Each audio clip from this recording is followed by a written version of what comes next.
What's up, guys? Welcome to episode 12 of the Epic After Hours podcast. We got a special guest today, Johnny Price TV, Passionpricetcg. Let us know how you came up with those names. Hey, so originally my name was Johnny Sniper. Not a lot of people know that because I used to really like sniping in video games. But then I was like, you know what sound cooler? My actual name. So I just went with Johnny Price. So Johnny Price is my actual name. The TV just, I got lazy. Twitch television. And then Passion Price TCG, which is just Pokemon. It's my passion. So Passion, last name, TCG. Super easy. I didn't make it overly complicated. I feel like there's no reason to make it super complicated. No, yeah, that's pretty cool. Yeah, apart from, like ours, After Hours. Yeah, basically. Yeah, it's a podcast / could be an OnlyFans. Oh, I didn't know we were. Wait a minute. While you're here. Exactly. Now that you're here, now that we got you on. No, yeah, it's a lot of feet content on there, I guess, right? A lot of feet content. Are we gonna have some censors? I know I'm pulling them up. We all have them up right now. Are we gonna have some censors, or are we just giving away some free content? Give it away. We'll blur it out. Free content. Yeah, we gotta blur it out, and you guys have to check it on their link in bio. Hey, man. No, that's awesome. Yeah. So how long have you been doing content for? Content. So define content, because like for me, being a content creator is being an entertainer. Mm-hmm. When I was 16, I started entertaining. I started doing music. So one of the things that I really, really enjoyed doing was just being in a crowd of people and entertaining. I wasn't good at it. I'm still not good at it. I'm still not good at it. I kind of spitball everything, but I wasn't talented in the least. I didn't know how to play guitar. I didn't know how to play bass, drums. I didn't know how to sing. But I wanted to be a part of it. I saw all my favorite bands, A Day to Remember, Bring Me the Horizon, The Word Alive, Silverstein. I don't know if you guys are familiar with any of these bands, but I wanted to be on stage and do what they did. I wanted to be on stage and do what they did. And I one day went in my room and started screaming. As weird as that sounds, like screaming. But yeah, I just wanted to be a part of it. I joined a band. That band eventually broke up, like all, first, bands usually do. It's the first time you're going through it. Joined a little bit more of a serious band. I got better at it, They were kind of touring, but I was still kind of young. I was only like 17. So from 16 to 17, joined this band, and I couldn't really do it. I couldn't financially fund it. So from there, I waited a year. I was 18, 19. Then I joined a band that was, playing Warped Tour, touring, playing big shows with bands like Under Oath, Blink 182, Day to Remember, like big bands. If you're not familiar, Blink 182. Yeah, I think everyone knows Blink 182. Yeah, of course. So bands like that, festivals like Bamboozle, Skate and Surf, Warped Tour, and I was like, damn, that's pretty cool. So I offered to be their merch guy one day, and then their vocalist, they kind of met like a crossroads, and they were like, "You're pretty good at screaming, right?" And I was, "Yeah, I'm pretty good at screaming." Yeah, like I would love to. So that happened. Did that for like 4 years. Eventually, music, touring. There's no money. It sucks. Sucks being on the road. I'm just gonna keep it very brief. You don't want to be living in a van for 30 to 40 days. It sucks. I hate it. You don't want to you shower outside of a Walmart with a little jug above your head. Sucks. I hate it. Fun in the beginning maybe, but then it's fun. It gets old quick probably. First week, you're having the time of your life. You're like, I'm gonna go here and I'm gonna go here and I'm gonna, and then you get to week 3 and you're just like, no one's giving us a place to stay. I can't shower. God damn it! And just you do that so many times, and you're just like, I miss my family. I miss being home in my bed. So I loved entertaining. I loved doing content. To me, music is content because you are entertaining. And that's when I, took that next year to evaluate what I wanted to do as a content creator and entertainer. And I was on Facebook Gaming. If you guys are unfamiliar, Facebook had a gaming platform similar to Twitch, Mixer. And I saw creators. I believe one of them was Kingslayer. And this dude just dressed up as a king and was like, and just played Fortnite. And Fortnite was a big thing. If you guys, I'm sure you guys know Fortnite. Yeah. And I wanted to get in on that. I was like, damn, this looks fun. Even if I don't do that, I know I have a vibrant, good personality. I can give good vibes. I can give back.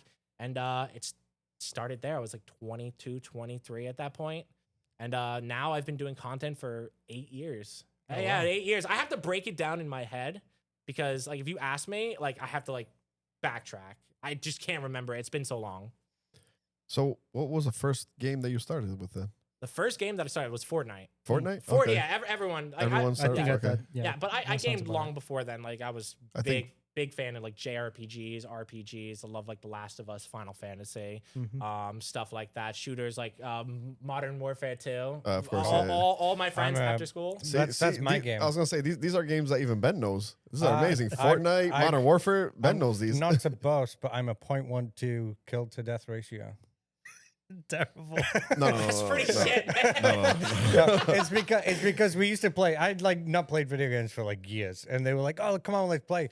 So then I was like, I just used to run and find, and then the opposition used to shoot me, and then everyone's like, "Oh, they're over there." Yeah. So me and Nuno, basically, the way we brought him back was when Warzone first came out. We would just basically, start as a trio, and we would just send him out to run around. And then once we saw him getting shot at, we knew where the guys. You get free back shots. Exactly. And we'd be like, okay, perfect. Perfect. Yeah.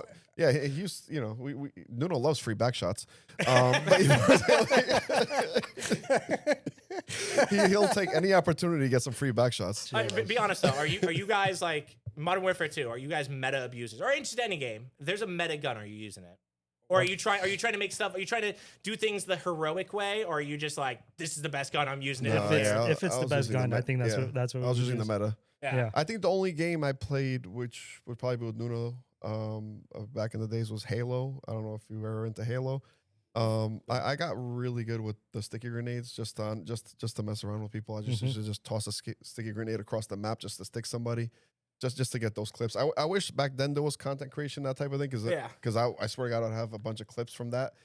Because like literally, I'll just sit there and practice throwing them all. Every game, I'll just toss them. I'll just wait for them to pop up, grab them, toss them, just until I got somebody like where it's like, oh, I got somebody across the map. That's hilarious, just to watch them blow up. See, I don't think those games would be as fun with content creation so like prevalent like back then, because everyone tryhards because they want to be the clip, they want to be the video, That's you true. know. That's true. And back in the day, I feel like when I played Modern Warfare 2, yeah, of course I tried. I wanted to be the best, but like I wouldn't sit there, like I would do something goofy and stupid. And I feel like a lot of people like, they lose the point of like, gaming. It's an escape, and when you're tryharding all the time, it makes it so unenjoyable. And with the internet now being a thing like Twitter, Instagram, you see all these frustrations like vented, and it amplifies it even more. Yeah. I didn't try hard. No. Nope. I liked it. Which with the Halloween one, where you keep coming back to life. Yeah. Rebirth. I love that because I Rebirth? died a lot. I think it was a Halloween event they did where like you die and like be a ghost for a while, and then There were Yeah. zombies on the map there too. was Yeah. you would Yeah. turn into a zombie, and then Yeah. you'd be able to come back you'd be able to kill somebody. As if you did, then you'd come back as a player forgot what that again. was called. Yeah, I That forgot was that was fun. called. They did that once. That was fun. I think but I got he a played- win. I got a win in my first 5 games. I was gonna say that. Yeah, he played 3 games, had a win. He's like, I'm never playing again, just so I can keep this record. He retired 1 at out of the 3. I played, and then I got back on after and just did terrible. Yeah, I think 14 kills, 137 deaths, maybe. that's pretty good. Yeah, I feel like COD. It's just, I got 1 headshot. COD is just My mistake. such like an easy game to dive in. You don't really need to do anything. I've never played War. I played COD. I played Modern Warfare 2, Modern Warfare 3. Never played Warzone. Mm-hmm. I dove straight into a different BR. I dived into Apex Legends, which they have like a similar. They had a similar mode, the zombie mode, where like you kill a zombie or the zombie kills you, and then you turn into a zombie, and then you got to kill somebody. I think it comes out like every Halloween or every other Halloween or I something think like they that. did that for a Something while. similar. So why did you choose Apex?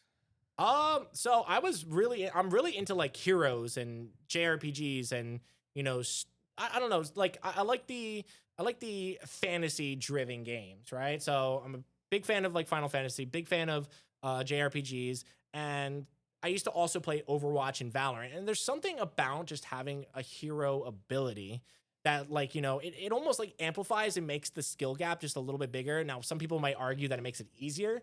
I disagree. I think when you add more to a game and there's more to learn about, like you got to learn not only about these guns, now you got to learn about all these abilities. Yeah, I feel like makes it harder. Yeah, for me personally, I enjoy it being hard. I don't like when things are easy. I like doing things the hard way, and I'll get into that about like with content too, because I do everything the hard way. I don't know why. I'm like I'm a content masochist, but I yeah. used to cheat.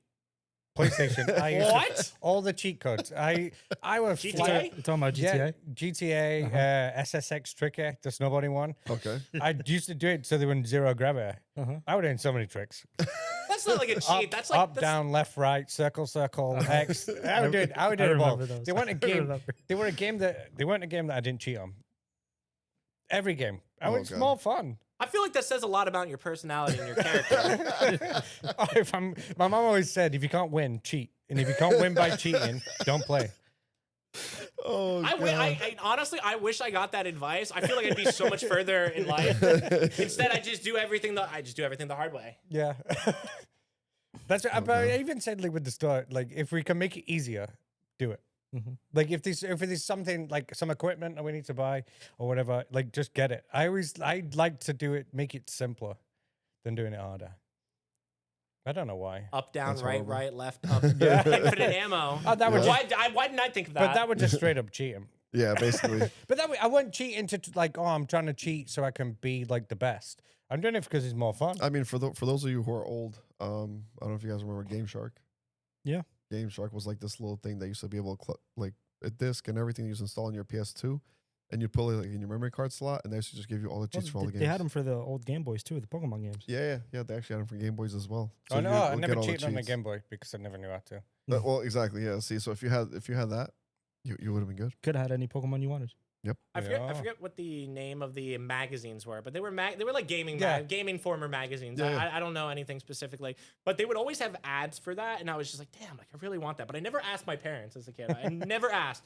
I only bought the magazines honestly for Yu-Gi-Oh cards and the Pokemon promos. Mhm. Those are the only reasons I ever bought those games, and maybe like there was a game in there that I was struggling with, and I didn't have access to internet, so like I bought the magazine. And I was like, I need to beat this. I need this sauce. Yeah. Oh, I did that. Talking about that, actually, how did your Pokemon journey start? So, I mean, honestly, I'm 31, so Pokemon came out, what, 98, 99? Yeah. I kind of, like, I kind of lived, like, my dad lived vicariously through me because my dad was, like, an avid collector of baseball, football, hockey, basketball. He had all, like, the, like, Shaquille O'Neal rookie cards, Michael Jordan, Derek Jeter. And my dad, like, saw, like, an opportunity for, like, his son he couldn't get his little, like, 4-year-old son into sports because, like, it's weird. Like, it's sports. I'm 4 years old. But Pokemon came out, and he's like, I got to get him into cards. Like, so that's I kind of got, like, almost forced into it, but I ended up, like, to this day, I still love Pokemon. It's a massive part of my childhood. But, yeah, I just remember going to the local card store over in Denellen. There was, like, a card store on the corner. Now it's like a wedding store, but I used to go there all the time. I used to buy the original, like, base fossil, the Topps Chromes. Do you remember the Topps Chromes? Yeah. I used to collect those. And that's honestly how I got into it. And from there, played Pokemon Stadium, all the Pokemon games. I used to love the Pokemon. With Pokemon Stadium, you'd get the little, like, cartridge that you could put in the back of your Nintendo 64 controller, and you could actually put the cartridge into, like, the Game Boy cartridge into the Nintendo 64 controller, and you could play the game on your TV through Stadium. I know it's a little weird, but you guys might know what I'm talking about. Yeah. So, yeah, I did that all the way up until I think maybe like Ruby or Sapphire, and as we get older, become like, stuff becomes a little less more important. Other things become more important. I was very into sports at the time. Pokemon definitely took a backseat, and who was funding all the Pokemon? Of course. Initially, parents. was your parents, yeah. Yeah, so Sounds very similar to, I guess, with us growing up. We basically did the same thing. Once we hit our teenage years, then we kind of got away from it. And then we started collecting again during COVID. Yeah. No, you start collecting first. I did, yeah. And then I got we you were, guys and then back we were, into then it. we were hanging out, and then we were like, let's up as a We packs. had nothing to do, so we started opening some we, packs together. we opened Nuno's packs, and Yeah. then we started buying packs, and then we were like raiding Facebook Market, messaging people. Yeah. Trying to get product wherever we could. I hate it. Yeah, because you started probably during Sun and Moon, actually. Yeah. Like a Well, little bit before. Sword and secretly. Shield. Sword and Shield. It was Sword and Secretly. Shield. Secretly. okay. But I was still getting some Sun and Moon stuff. It was, Okay. it was secretly doing it. I didn't want to admit to was- people there's Yeah. back into And then he Pokemon. brought us into it.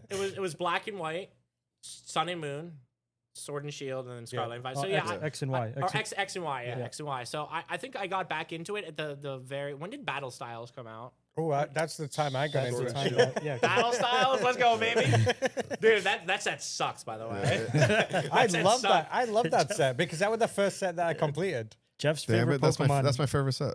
He would pull Urshifu's like left and right. That's was why like, that was my favorite set. I pulled the Urshifu, the basically the main hit of the Yeah. set. Mhm. I probably pulled I think like 4 times. You know what the best thing Pokemon did, and I think no one ever really talks about this, or maybe they did. Maybe I just missed out on it. Making the hit rates easier. You look at the Sword and Shield hit rates, atrocious, like Terrible. atrocious. Hmm. If you want to gatekeep the hobby, Sword and Shield. If you Yeah. want to get more people into the hobby, Scarlet and Violet. What is it like? Most SIRs like 1 in 80. Even if it's not like a good What? card, like there's a lot of really good the, SIRs. the illustration rares were easier to pull. The Yeah, that too. SIRs, the trainers, like all that was more readily available in the Scarlet and Violet era. Yeah, because Shining Fates. I didn't realize they were baby shinies.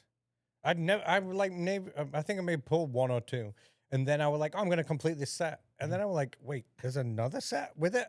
Like the shiny vault. And I literally just went on TCG and bought like, I think I spent like $220 at the time. And they're only like $1 and $2 cards. But just to complete the set because I didn't even know they existed. That's how many less I pulled. Never pulled the Charizards. I never pulled anything big. For I mean, myself, thanks for realistically. the. Thinking Damn, that. this isn't a pity party for you, bro. I know, Like- thanks for the Charizard though. Oh no! Yeah. Apart from we went. I met this guy, got like 4 ETBs from Shining Fates. Jeff, do you want any? No. All right, I'll get him. I'm gonna open him. Then got back to his house. He's like, oh, I'll take 2. Yeah, so I let him since pick. you were there, yeah, I'll take 2. And then he pulled the Charizard. Yeah. Speaking of Charizard, I'm curious to know your thoughts as like store owners. How crazy do you think the Phantasmal Flame set's going to be? I think it's gonna be pretty big. Like Yes. comparatively to like Mega Evolution. Like if you Yeah. had to put Mega Evolution on a scale of like 1 to 100, where are you putting Phantasmal Flames? I'm curious, and I think everyone else would be like curious to know too. I think from a Charizard point, like I really do like the art on this one. Any set with Charizard goes Mhm. crazy. Like Mhm. Yeah. he's one of the main characters. So But- But then I think like for the artwork, I feel like it is getting better, like on it, and especially Yeah. the Charizard. Like with it, it all depends on how many they print. Like is everyone gonna get one? Like on I want one. oh, like Obsidian hope- Flames. Yeah, Obsidian it all Flames. depends on that. Obsidian Yeah, Obsidian Obsidian Flames Flames is the Oprah. overprinted the the Oprah. Charizard. Yeah, they overprinted Charizard, so that's why it wasn't as valuable in that set. If they don't go that far with it, it's gonna be a valuable set in the 'Cause you- future, I believe. And the same for UPCs. I know a lot of people are gonna say like, "Oh my god, there's gonna be so many UPCs on the market." There is. People's There's- gonna rip the I was gonna shit say they're gonna out be of getting them. ripped left and right, and I guarantee you, just like the Well, 151 they're supposed to UPC, be just like really- the original. What's the Charizard UPC? The new one. Oh no, the 151 is yeah. the new one. The one before that was a The Charizard, Charizard one. one, Yeah. yeah. That one. How much is it worth now? It's Oh, it's a like lot. 450. Exactly, like 500. 450. So like the value of that's gonna eventually shoot up. And I know a lot of people on here are probably gonna say, "No, it's not. Don't buy it." Well, It's, gonna supposed, shoot it's up. supposed to release next month, right? On the, Yeah. the Yeah. 14th. But I think Costco already announced a sale for it in Yeah. January. So there's going to be a lot. There There's is. definitely going to be a lot of them. I think people don't realize how much the hobby has grown in comparison to how much product gets printed. Like there's way too many people as opposed to like how much product is being printed, right? Yeah. Yeah. So like even if they print like the most they've ever printed in their life, the demand won't be enough, and it's still going to be expensive. And Yes. you know, so like I don't think people And think about just that. the thing is as well, a lot of people are getting a lot of product, like, and Yeah. the gatekeeping it, and then they're like keeping it for like they're Hoarding. yeah, or like whatnot streamers, they're getting loads and they're just ripping the shit out of it. Yep. So that's gonna make it go down and like less. Like, but then some Yeah, because people, people compare it to the base set and those, right? But then Yeah. you got to figure this. Back then, and this is a question I'm gonna ask you guys. Back then, how many people did you know were sending cards to PSA? No one, No. Hey, not a single. Exactly. I didn't even know Now what that's PSA a huge part of was. it, right? It's rip it open, send it to PSA, get it graded. That's why there's 10,000 grade. So the product is getting ripped so much more than it used to be Mhm. that, of course, you're not going to have so much sealed because people are trying to chase But this. then, but I feel like now, like people getting into the hobby, they are keeping sealed. Like they're like, oh, I'm putting this away because this is going to be worth so much more in a few years. Like that's what I see more of. So you think down the line there's going to be more sealed available as Yeah, well? there is like, and that's Alright. why like new cards. Like before, when you opened your base sets and your fossils, how many sleeve and top loaders did you go through? No, I wasn't using them. I had a stack I of would either Pokemon carry cards. them- I would carry I them put it in my ring pocket. binder. Yeah, Like, either a ring binder or I'd put them right in my pocket, take them to school, and that's how. But now everyone's straight sleeve top loader done. Yeah. Like don't even take it out. It's like the Yeah, new the quality of the cards the- is going to be better. yeah. I agree there. Yeah, because you do see kids now with like top loaders and stuff, and you're like, damn. You remember the time in our time we used to put in the bike spokes. It Yeah. was like, you just No, have the yeah. card and went, and you used to see that and be like, damn. They but just beat the hell out of my cards. But like that's what I'm saying. Like the newer cards now, I don't think they'll be as valuable later on, like from it, unless like because I feel like there's going to be still a lot more stuff available. Like they're never going to run out. Like you see people like, did you see we spoke about it last podcast, the Tom Brady store. Look how much product they had. Mhm. Like. Yeah, but it's probably Look how all much look how much one's Walmart, but hey, people are keeping it. People are like buying 2 Pokemon Center ETBs and keeping one, and then opening one. Do you know what I mean for the promo? With the Pokemon Center, I agree. That stuff's going to be. The Tom Brady thing, though, I think that they were using that store as like a hub to distribute to the other stores because they already have like 5 or 6 stores and they're opening more. So I saw that. their allocations are probably higher than anything we would get. Yeah, I mean, because it's Tom Brady. Yeah. Yeah. Fuck that guy. Exactly. Yeah, that's your favorite guy right there. So Johnny, when did you get back into Pokemon? back into Pokemon. So I'm not gonna lie, I'm not gonna hide it. Yeah. I did get back into Pokemon when there was a surging sparks of, people getting back into the hobby, and I think this kind of goes hand in hand with me kind of being in a mental slump. So I'm gonna backtrack a little bit as a content creator.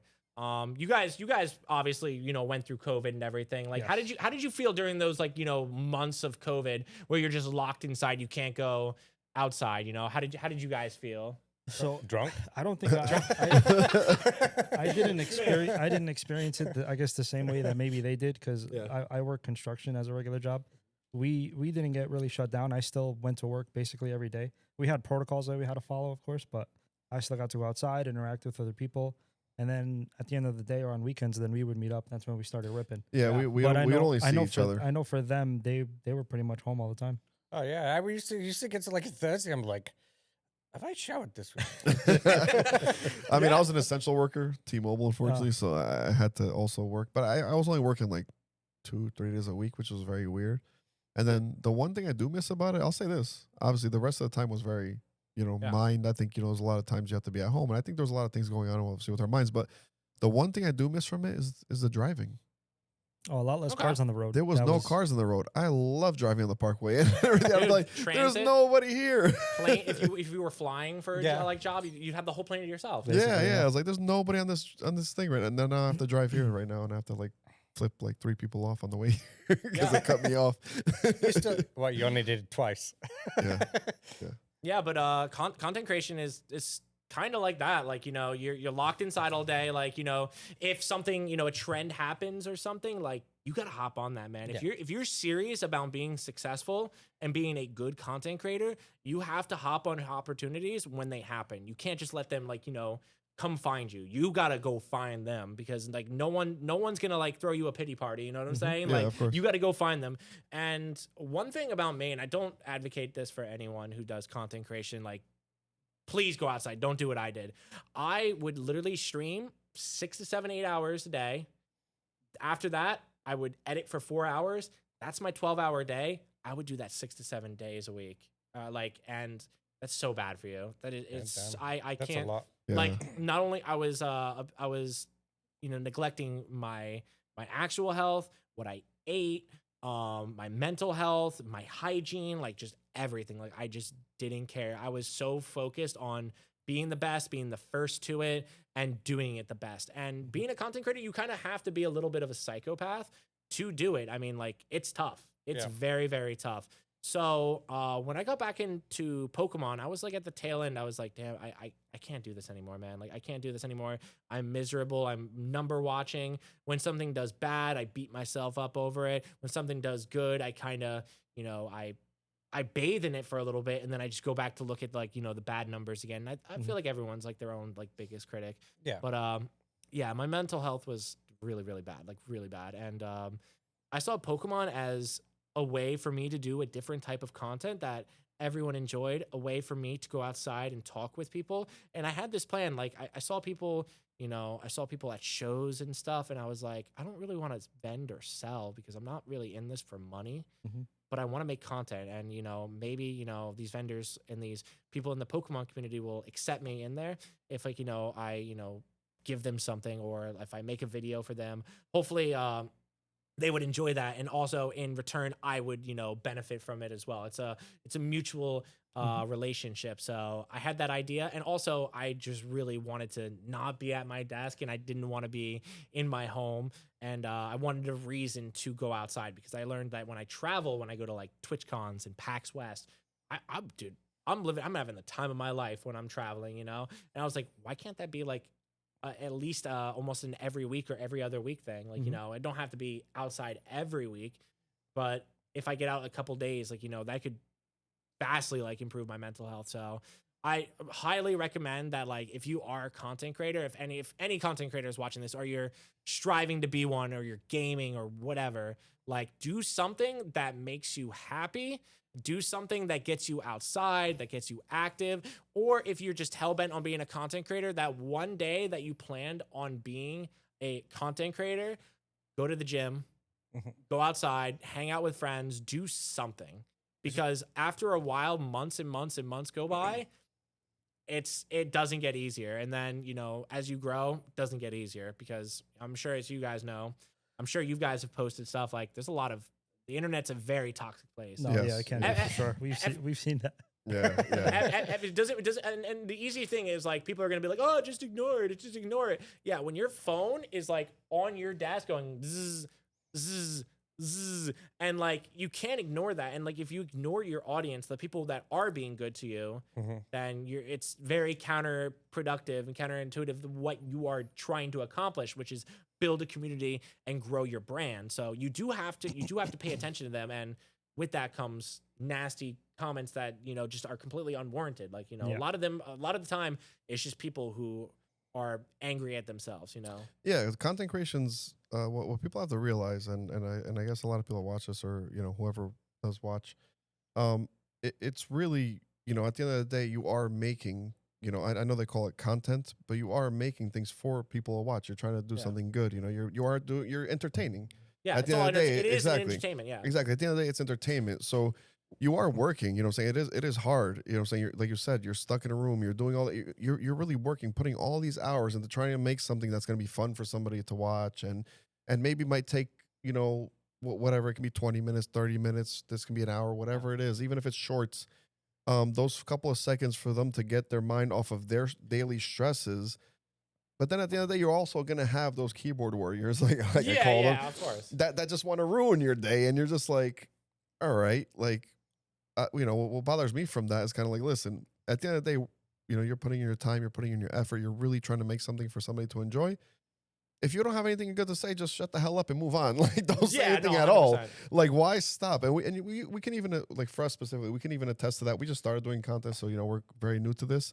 And and honestly, one of the things that we all focus on, and luckily, I am the one that does a lot of the Instagram stuff, but obviously we all do it together. But one of the things that we all kind of, luckily it's three of us, and we can all kind of help each other out, and we all have each other to kind of lean on when we get stressed out, is it doesn't matter. Let's just put out what we want to put out. If it gets big, it gets big. If it doesn't, it doesn't. We do not care. Like, we're putting out what we enjoy to do, and that's it. And that's what we're going to keep doing. And that's kind of a good thing. See, that is definitely the best way to go about it. Me, like, in those like 3-4 years, even now, like, because I have, like, for me, I don't know how everyone else feels, I have a chip on my shoulder 24/7. I leave it there because like, I want to be the best, and I want to put out the best. Right. And that's my way of getting better. But like, I envy people that can just put out something and like close the laptop and just not care, like la di da di da. Like I wish that's powerful. I don't think you understand. I stay on there for like the comments and stuff, because obviously I want to stay active for our customers and for people who watch. So I'll stay active at all times for that side of it, and they'll help me. They'll monitor. Luckily, there's three of us, so we'll all monitor the comments and stuff like that. But when it comes to the negative ones, it's the same thing as us owning a store for our customer base, right? You're not going to make everyone happy. I was going to say, at the end of the day, it's funny. We get bad reviews, and when we look at the reviews, the person that gave us a bad review, we'll click on their name, because obviously in Google you can see this. you're gonna say that they only leave bad reviews. So you're telling me that everywhere you go, you only have a negative experience? No, all you're doing though is the moment you have a bad experience, you're gonna review. What about all the good places? Nah, You but go? Why don't you leave Yeah, good but reviews? But the thing is, you know what I'm saying? Like, no, humans just automatically do that. No, They have a humans- negative experience, they're gonna do that. But then when they have a positive one, they don't spend the time. Humans are wired to basically. You can have 9 good experiences. You could have 1 bad experience, and you remember that bad experience.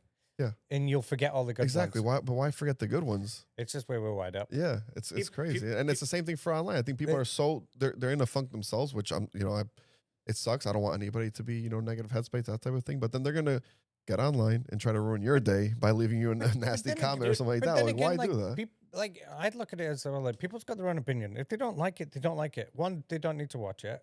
But like, if they don't like it, I'm like, yes, you've got your own opinion, but like, it is more like, do you know what I mean? You don't need to leave this, like, because I get it. Like, just say. I mean, some comments of disagreeing, like when we're talking about things like here, Yeah. like if you want to disagree, well, of Yeah, course, go on constructive there. criticism. Exactly, yeah, 100% do that. If it's just a But straight then up some like, of them are like yeah. straight bashing somebody or something. Like, come on, bro. Like, what are you doing? That reminds me. So I would put out like I play Apex Legends, and I would put out tier lists of what I think is the best heroes or the best weapons, and I would be like, you might not agree with this, but I think these are, and these are my reasons.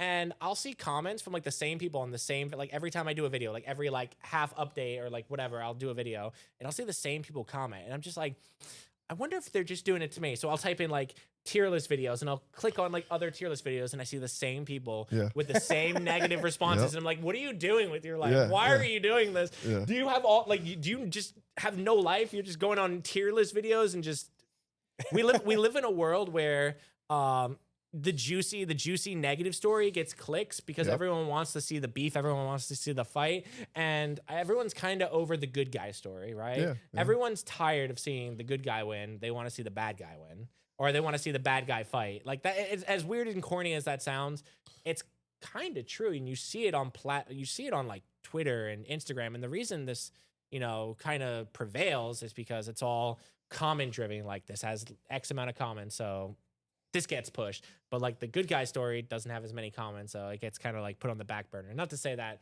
good stories the bad don't. guy always wins. Not to say like good stories don't have like don't get the exposure, but a lot of the time, like we always hear we hear the negative way more than we do the positive. It's just anywhere you go. I mean, at the end of the day, keep leaving them because as long as we get more content, more comments, and more things like that, that keeps the video active and it pushes it up. So keep leaving those negative comments. We're good with that. We wouldn't be mad if you just said like, "Yo, this guy sucks at Modern Warfare 2." Like, if you left like a string of like 3 or 4 messages, where I don't think anyone here would be mad. No, I were impressed by mine. Are you deleting them? No, I don't delete them. I don't even look at them. No, they're screenshotting it. No, but like Eric like literally like takes his comments to heart. Like he like looks at every single comment and he like, I'm like, Eric, like, no, they don't. Sometimes they probably don't even mean it. Like some people are just saying it just because they might have had a bad day or whatever. But like he like takes it to heart. I told him I told him I'm gonna stop commenting on these things. I won't tell him unless he watches this. I won't tell him this. But I think what he does content 101 to like perfection. Like he's so good. He doesn't realize he's doing it, but the way he interacts with everyone, he's so good. He's so good. He's so good. And I told him, I was like, whatever you're afraid of leaning into, don't be afraid. It works. Lean into it. You're a personality. At the end of the day, no one cares if it's scripted or this isn't really you or whatever. It's your personality. That's the fun of it. Like no one actually cares, maybe when it gets like a little too corny, but like it kind of is like who he is, and it's I don't know. I think he just does an amazing job. I told him to push into it. He is good. Like I do enjoy watching his videos. I watch his videos more than us. I won't gas him up to his face, but I'll tell you guys. No, but he is good, and like I just like the way like his interactions are fun. But like that's how he is like in real life, realistically. Yeah, that's exactly how he is. By the way, we're talking about Eric from Violet City Collectibles. So if you want to check out Violet City Collectibles, check him out. His videos are fun. Instagram, YouTube, but like, TikTok, everything. Short and tatted, but handsome. Yeah, but he started wavering a little bit. Do you know this mean persona? Like, so I'm giving free stuff away. I tell him Ah, every yeah, time. yeah, I was did see him give I, some stuff I away. was like, Eric, you're never going to be Pokesham. Some of his recent videos, he's been really nice. Yeah, yeah. You know, maybe Pokeshawn's getting to him. All right, Sean, Oh, keep talking to Eric, Sean. You know, it's like maybe you're turning him over. You know, maybe in it like an inevitable heel turn in the future. It goes completely rogue. Like you know, the little kid that he sold cards to for like $1, selling him $10. Doesn't know his worth. I wanted to go into one thing actually, because I do watch a lot of your videos, and I did want to go into like this is gonna be one specific one. You do have a lot of different ones. Okay. Because I just want to see, how do you get your ideas? You just sit down and try to go through ideas? Because one of my and I'm pretty sure you probably shocked a lot of the vendors in the area, and I think we talked about this a little the other day. When you went, everybody always does a trade up challenge. You decided to do a trade down challenge. Like Trade down. Your first video when I saw that, because you know you put multiple. But when I first saw this, I was like, did he just say trade down challenge? I was like, hold up. Yeah, I mean, it's like exactly the reason I did it was for the reason you just said. You were like, wait, trade down? Yeah. Like it's intriguing, right? Yeah. Like, you know, and I feel like with content creation, if everyone's doing the same thing, and this isn't a shade at any vendors, I challenge everyone to always be better, and I'm always willing to help, and I'm not perfect by any means, but everyone's vending, everyone's doing the same thing. Yeah, every interaction can be different, but you're all doing the same thing. Right. I think with the, you know, the trade up and the trade down challenge, you know, the trade up challenge was notorious for being annoying. And I know it's for the kiddos, but, you know, a lot of vendors joke that, like, you know, it is annoying. So I was like, you know what?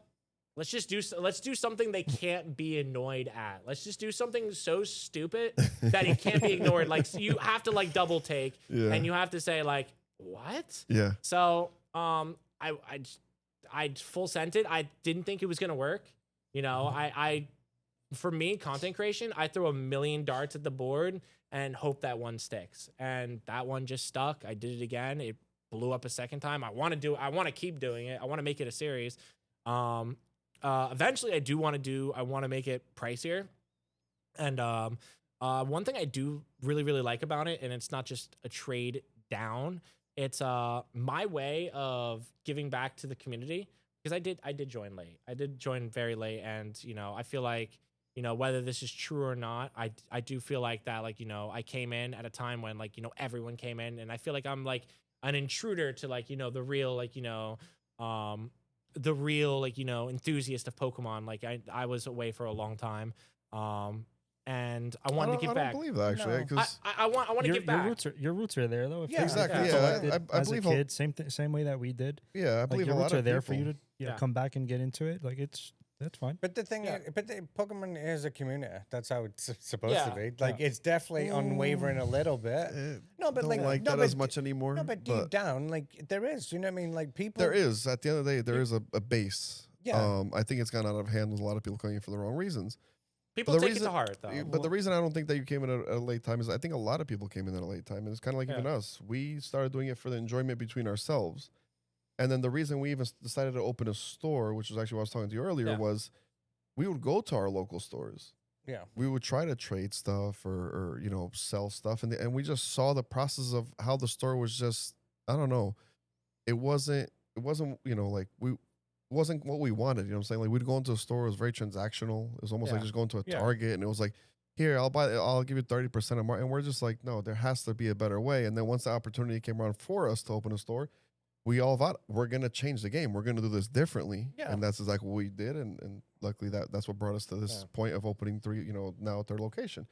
So I don't Congrats think on you that, came by in- the way. Thank you. I appreciate that. Thank I don't think you came in late. I think you came in at a time where a lot of It's- people yeah, kind of I came I in. feel like it's big enough, like, for a lot of people, really. Yeah. Yeah, I know. Of course. I'm like, I know there is a place for me, but, like, you know, I know there are a lot of diehard enthusiasts, and, you know, I didn't want to force my way into the scene, and I wanted to give back to the community awesome. that, you know, already is, you know, that was here the entire time. I think that's very important to be a part of a community, is to understand that, like, you know, these vendors were doing it during the down times. Yep. And one thing I like doing in those trade down challenges is I like to learn about them. I like to learn about cards they might be selling. I like to learn, you know, a fun fact about them, about how they got into it. And some of the vendors got into it around when I got into it. Some of those vendors have been doing it 4 or 5 years. And I think that's really, really cool to shine a light on those people because they were here through the dark times when no one cared.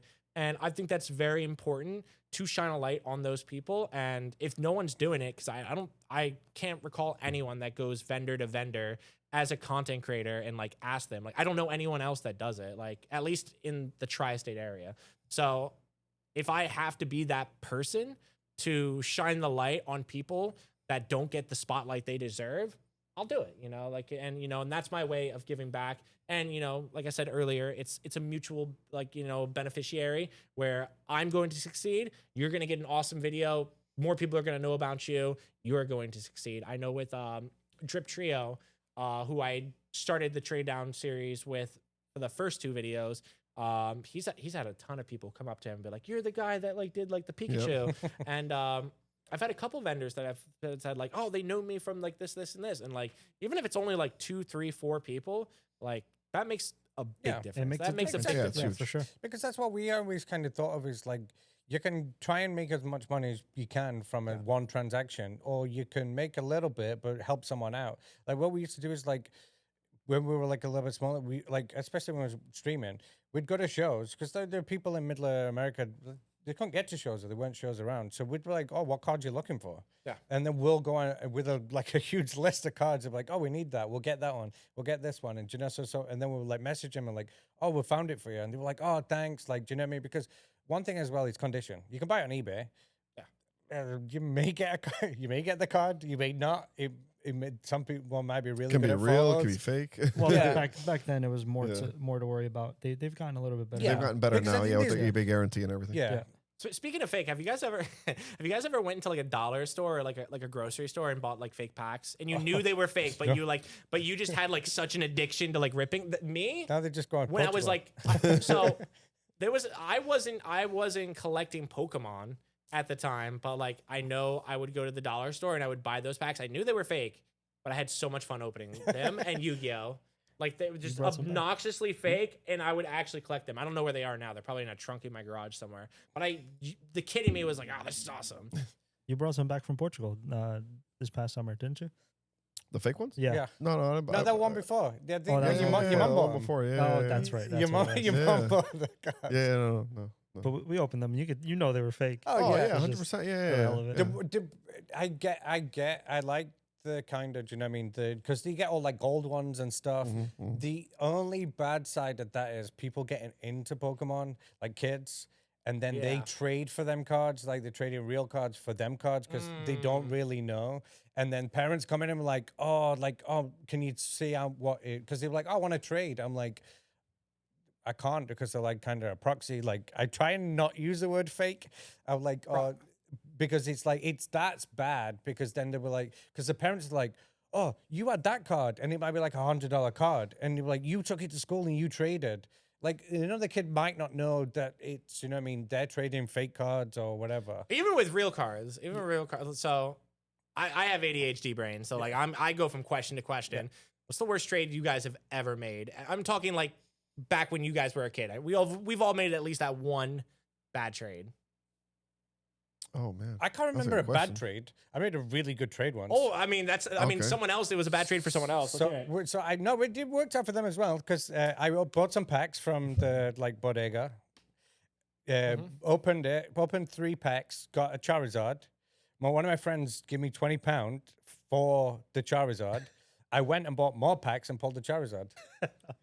But it wasn't a good deal. You just got lucky. That wasn't a good deal. You got very lucky. No, but I got it. I got a Charizard and I got to open more packs. That's like winning $100 lottery ticket and then buying more lottery tickets and then winning another $100. I'm gonna do that. You are gonna do that right after this? I'm gonna go. I like to gamble. Who doesn't like to gamble? As you saw from challenge. I remember as a kid, my dad was so stoked for me.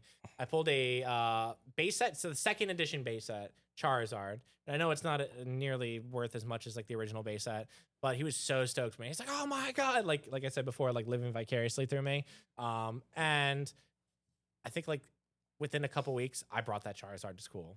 Ooh. And we were all collecting Pokemon, all my friends. And my friend was like, "You got the Charizard?" And I was like, I got the Charizard. He's like, well, I have these. And I was like, Chansey? I do like the Gyarados. He's like, listen, you can get 2 for the price of 1. And I was just like, this sounds like a pretty damn good deal. I did it. I did it. Nice. Oh, I did God. it. And you know what the worst part is? Don't have the Charizard. I don't have that Chansey, and I don't have that Gyarados. No That's idea even where they worse. are. Yeah, I lost all my original collection too. same. Started from scratch back in 21, 21. You've grew your collection from 21. basically, You need or help. 2020. You need to seek help because that is ridiculous. Yeah, I had like maybe 2 binders from 2006 when if you'd like to show them, I collected a little bit there. Dude, I would love to Ooh, say. we should do a Yeah. video. Yeah. Mm-mm. No? It's kept it in an undisclosed location. I've been trying to find it. Yeah. Is it like $1,000, but like in Pokemon form, just like Oh. in the middle of like your mattress? Is that how you know? No. It's a lot more than 1,000. Yeah. I have, I have, I mean, he doesn't need to say a number out loud. I have some. You don't need- I have sealed. I have single. Mostly it's in singles. I think I have a few graded, but the rest is all singles. It Yeah, could be a house in Ohio. Yes. probably. Yes. I mean, when I was at Collecticon, I saw some tables, bro. They had easily like $1 million on their table, Oh, easily, yeah. easily, Oh yeah. easily. Yeah. And I'm just like how? I saw a thing and Ow. it said Collecticon in New Jersey, they were like over $25 million in product. That is wild. I mean, just the one vendor that you got the fossil box from. Oh, they had the sealed case from Skyridge. Pokemon Network. That's Pokemon Skyridge. Network. Yeah. How do they have all those sealed boxes and cases and stuff from back then? Skyridge, just- Aquapolis. They just built- they just have it in the Base Set. warehouse. They may. I'm like, how? I Like, They build it up as I time feel goes. like if you have enough money behind you, you can make that happen. Like if you have, and they've been around a while, Mm-hmm. so they probably bought it like way before. They may have known that it, or do you know what I mean, predicted it's coming to get bigger or whatever. But like if you've got enough money, you can have that collection. And the way that the market's gone in the past couple of years, that's gone like probably tripled, quadrupled in value.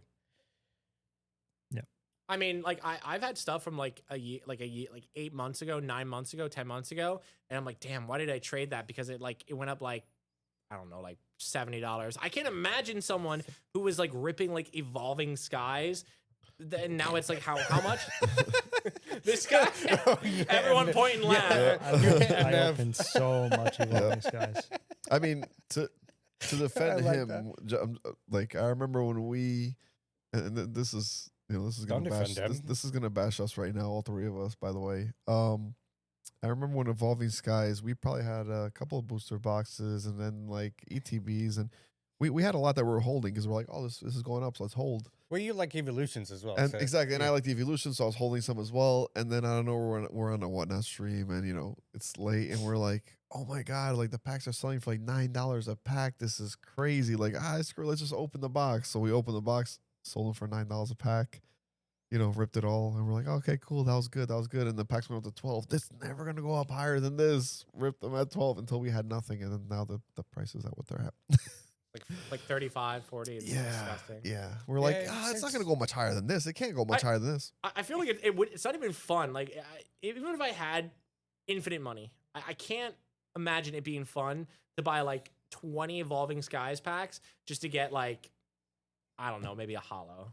Like just nothing. Like that just can't be fun. I don't care who you are. That's probably the most brutal set for me because I opened so much of it. When it first came out, obviously I was ripping it because my favorite Pokemon's Umbreon, so I really wanted to get that. I mean, I did pull a Rayquaza. I think that's the most I pulled for that set. There's never pulled a Umbreon. Never will. It's confirmed Rayquaza, not Rayquaza. I still say Rayquaza. Oh yeah, I don't Rayquaza, Rayquaza, I don't know. Whichever. Yeah, whichever. Potato. Oh, Yeah, Umbreon? yeah. It's gonna be between. Well, I can't say Charizard because that's like just. You can. You it's- can. I mean, you Charizard- can if you Charizard- want to be vanilla. You Yeah, can. exactly. Be very Charizard specific. is the Skyridge Charizard. Well, Holla. that Charizard's the card that I collect the most of. Okay. But That's fair. but for like favorite Pokemon, it's gonna be Scizor. Scizor? Okay, Scizor. okay. That is my second favorite Pokemon. I love Gento. Mhm. Beedrill. Beedrill. Ooh, that's interesting. Why Beedrill? Big Dick Big. Oh man. I like Ampharos. He's Okay. cool. He's cool. He's just a big Okay. yellow guy minding his business, you know. Yeah, but I do have a new Was that favorite. your favorite? No, there What's wa- your favorite? There was that video that came out on it was like a news report that they were talking Yeah. about, and the girl got mad that the guy was saying all the names of the Pokemon This wrong. was when Pokemon Go first came Did you- out. did They you ever made see a that joke video? video online, and, Oh and my God. they made a joke Yeah, video, and they she's kept like, and he's going like floor shits. yeah 3 floor shits. That's what he called the trio, and he called like, and then the only one he called the I name do correctly remember was that. Pikachu. And you were like, oh, Yeah, that's so- Pikachu. Exactly. So Pikachu. Three, four Beedrill, shits. exactly. I do remember that video. Beedrill Wow. was Big Dick B. That's what he called him. Yeah. So Big that's what- Dick Oh B. yeah, that's And Big the- Big B. yeah, onion turtle. I had a, Onion turtle. Bulbasaur. Yeah, Bulbasaur. Onion turtle. I'm almost 100% certain I'm doing this content idea, but I was going to go to TwitchCon in San Diego in a couple weeks, and one of the ideas I had was I wanted to give out free packs. Wanted to spread joy to people who know Pokemon and don't know Pokemon. I was going to print out a bunch of photos. Some of them were going to be Pokemon. Some of them weren't going to be. They were going to be like Chim Pokemon, like if you know South Park, like the Yeah. Chim Pokemon. Some were going to be like Digimon, and like I was going to try and throw people that had no idea what they were talking about into the fire. Whatever they said, if they said Pikachu to like the Gabumon, I'd be like, you're correct, like, you know, and like have everyone like go crazy, like, you know, clap, and be like, here yeah. you go, man, like, you know, Yeah. enjoy, open the pack, and they're gonna be like, did I really get that right? And I'm like, yeah, dude, like, Oh god, for the rest of their life they're gonna be the they, somebody they, corrects they, them. well, That they would be won't funny. know because I know they're not gonna watch this. Yeah. Yeah. That But would if be they funny. do, I'm That is sorry in true. advance. I'm sorry That in is advance. true. Did you ever? Because I saw your video with the Apex cards with the wafers. Oh yeah, Were dude. they real cards? Like, yeah, they were real. You can grade them. oh really? Yeah, they're really cool. Oh, dude, if you told me in advance, I would have brought them. They're really, really cool. Because I Um, saw you with the bag. You were like, I'm not wasting any of these wafers. Yeah, no. So okay, so one, the wafers. Yeah. They were mid. They were like regular chocolate wafers. Like, you know, everyone's like, oh, is it better because it's from Japan? No, it tastes exactly the same.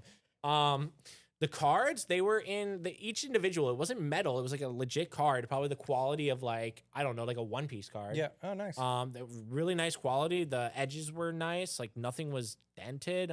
I was very, very impressed. And like, I don't know, the art style on some of the cards were amazing. Some were a little basic, but I mean, every set for every game has to have a basic line of cards. And then you have the chase cards, like it was like one with like Octane, Loba, and Lifeline or something like that. And then another one was like an all gold Loba. So I think that's cool. The cards were That's really pretty cool.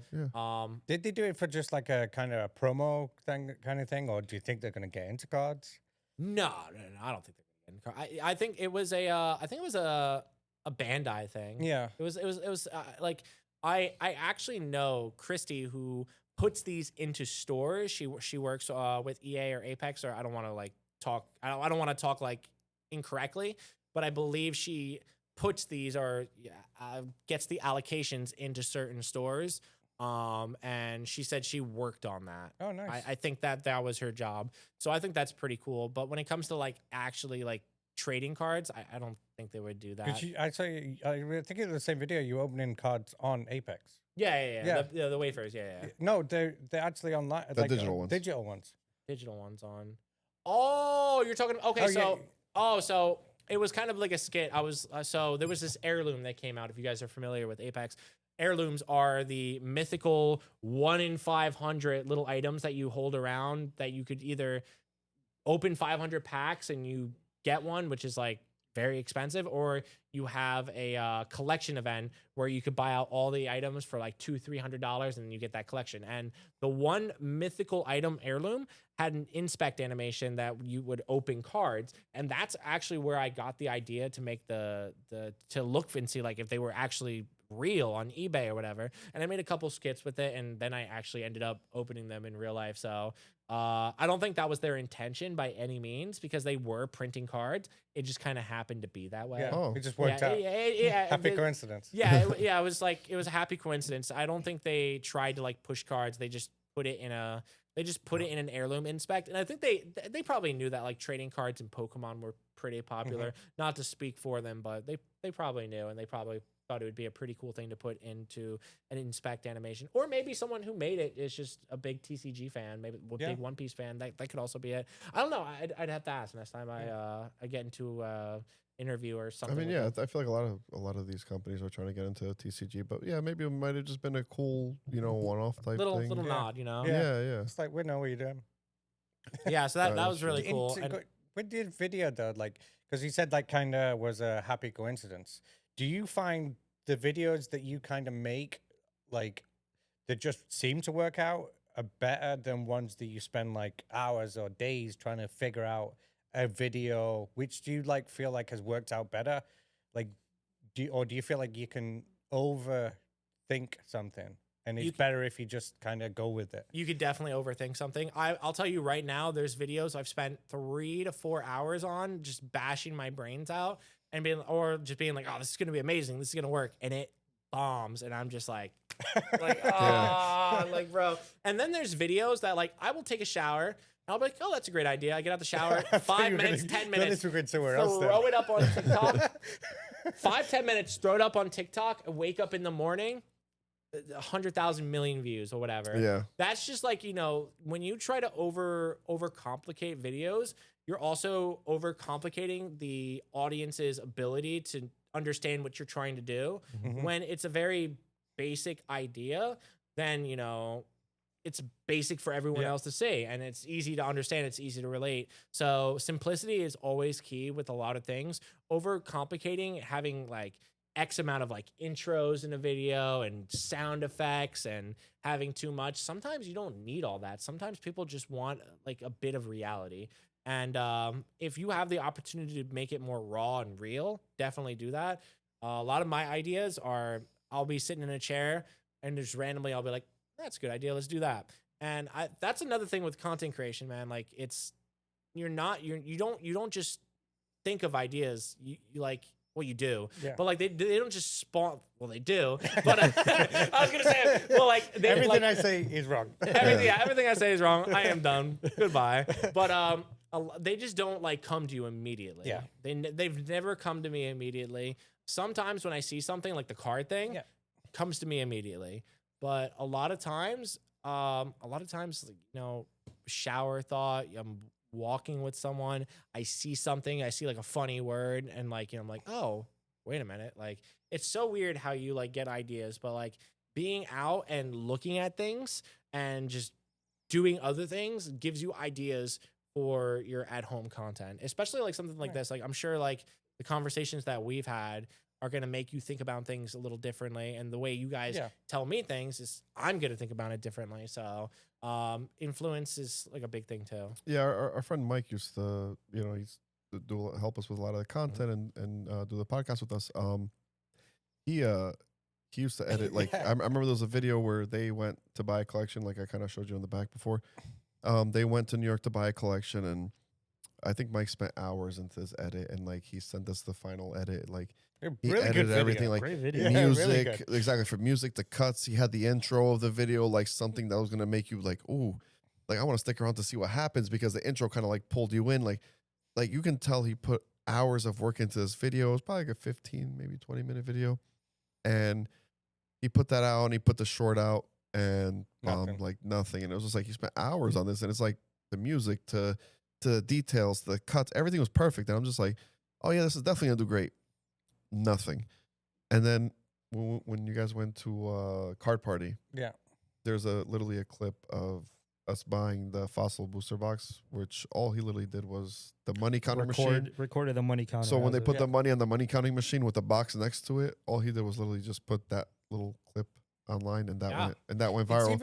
And it's just like we're still like getting we're notifications for it, and it's just like he put so much work into that. Nobody really got it, but I think I put it like when you play video games, like a lot of people say like, oh, old video games were so much better, because new video games try to prioritize graphics and all this other BS that we don't really care about, but they're lacking the story, right? And what those old games had was substance and story. And sometimes graphics aren't really the most important part. It's the story and the journey that you tell along the way. So I think that's like, a very important thing to know about like content creation, is that like you can put a bunch of fancy graphics. If you don't have the story to go along with it, it's gonna bomb. Yeah. It's gonna bomb. So like make sure that you have like a good, like make sure that when you are putting all those graphics in, make sure they complement your story, because if they don't complement your story, again, it's gonna bomb. Yeah. Yeah, it's crazy. I think that's something we learned along Yeah, along this process is just make it simple. you you only learn by failing, and I feel like I've personally have failed more than anyone, but in turn that's made me successful.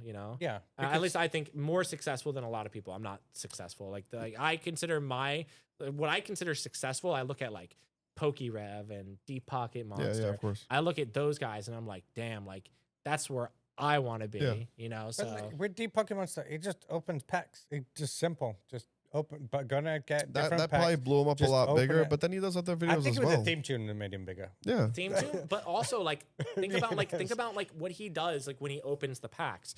There's good dialogue, catchy like just catchy phrases. Yeah. Does like stupid analogies, Yeah. like it's all goofy and it's all retention based. Yeah. And people are like, that's funny. And maybe if like a second person did that today, it wouldn't work because like No. they're already like complacent with Deep Pocket Monster.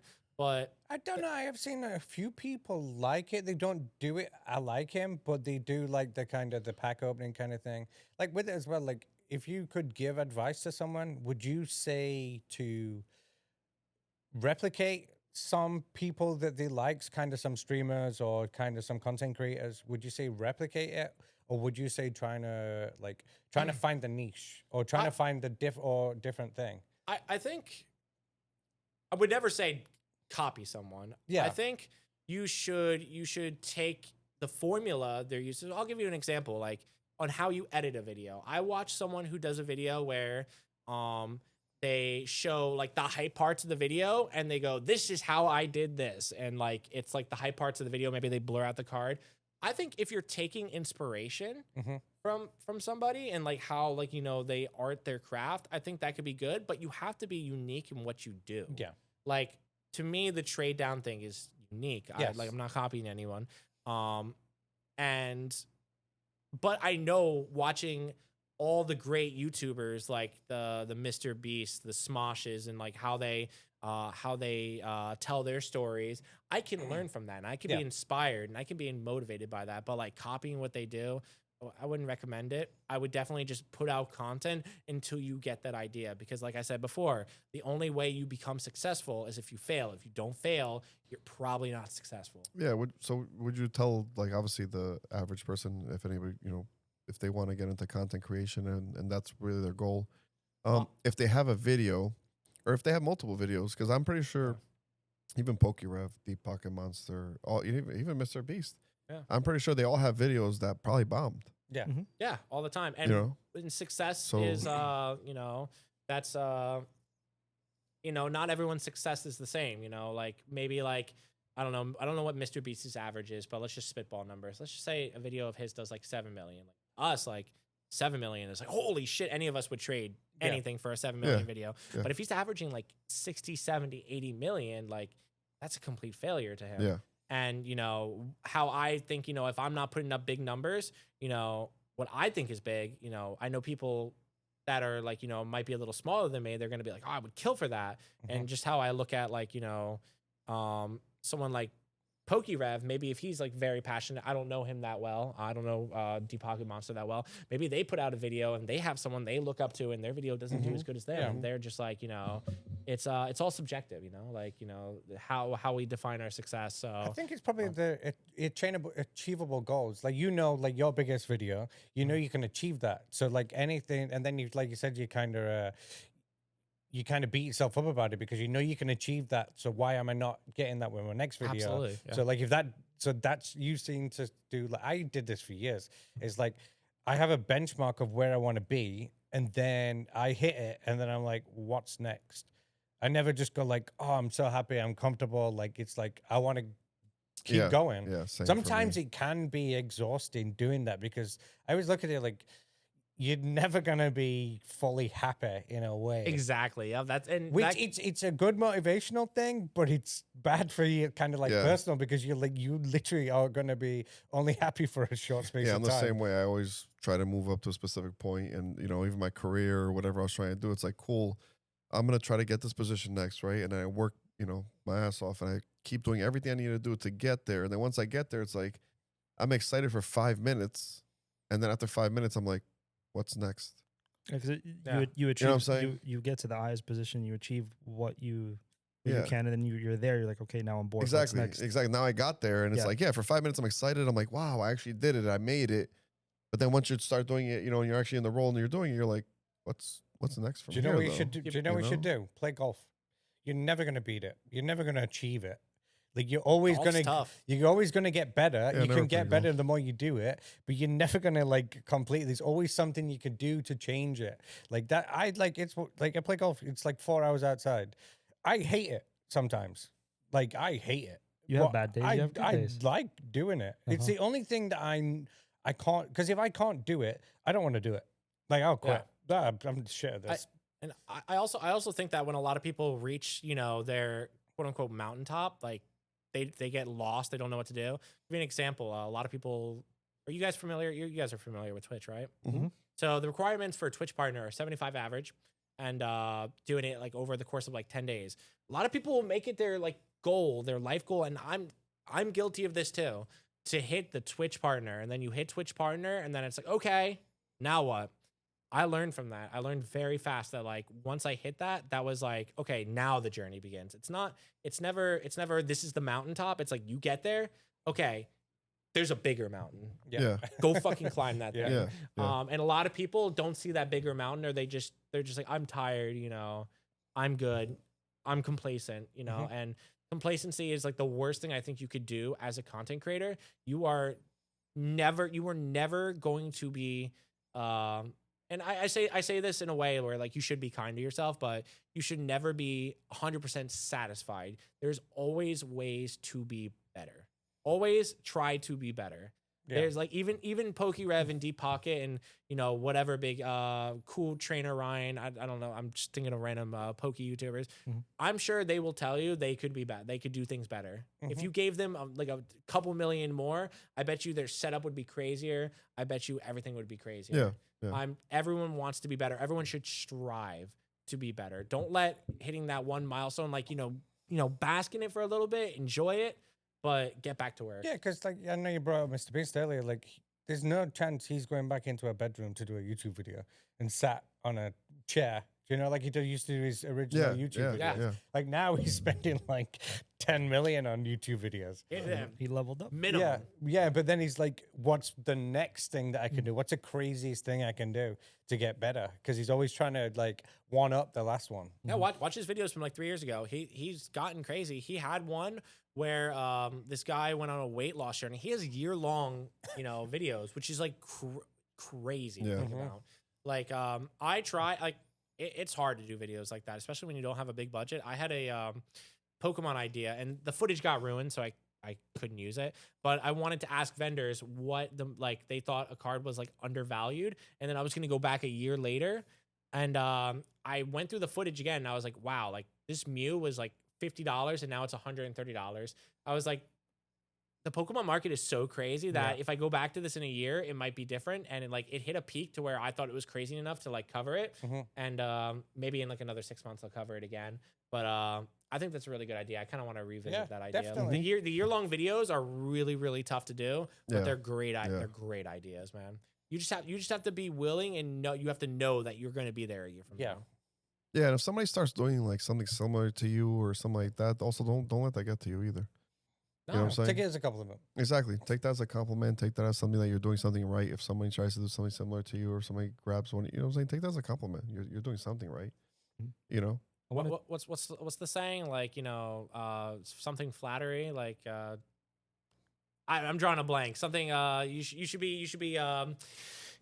be flattered when someone like does something like Yeah, you. yeah, of There's a course. saying. Yeah. I'm just drawing a blank. My brain's flatlining. How has it been for you coming to like the release event weekends? I like it a lot, man. I like it a lot. I think yours are really, really nice. One, I think you guys have a massive benefit being inside of a mall, because I know come the winter time, nobody wants yeah. to wait I outside. think that's gonna be great. Absolutely, yeah. Nope. Nobody. But yeah, Mega Evolutions was fun. Destined Rivals was fun. I'm really excited to see how Phantasmal Flames is gonna be. Yeah. I think it's gonna be comical.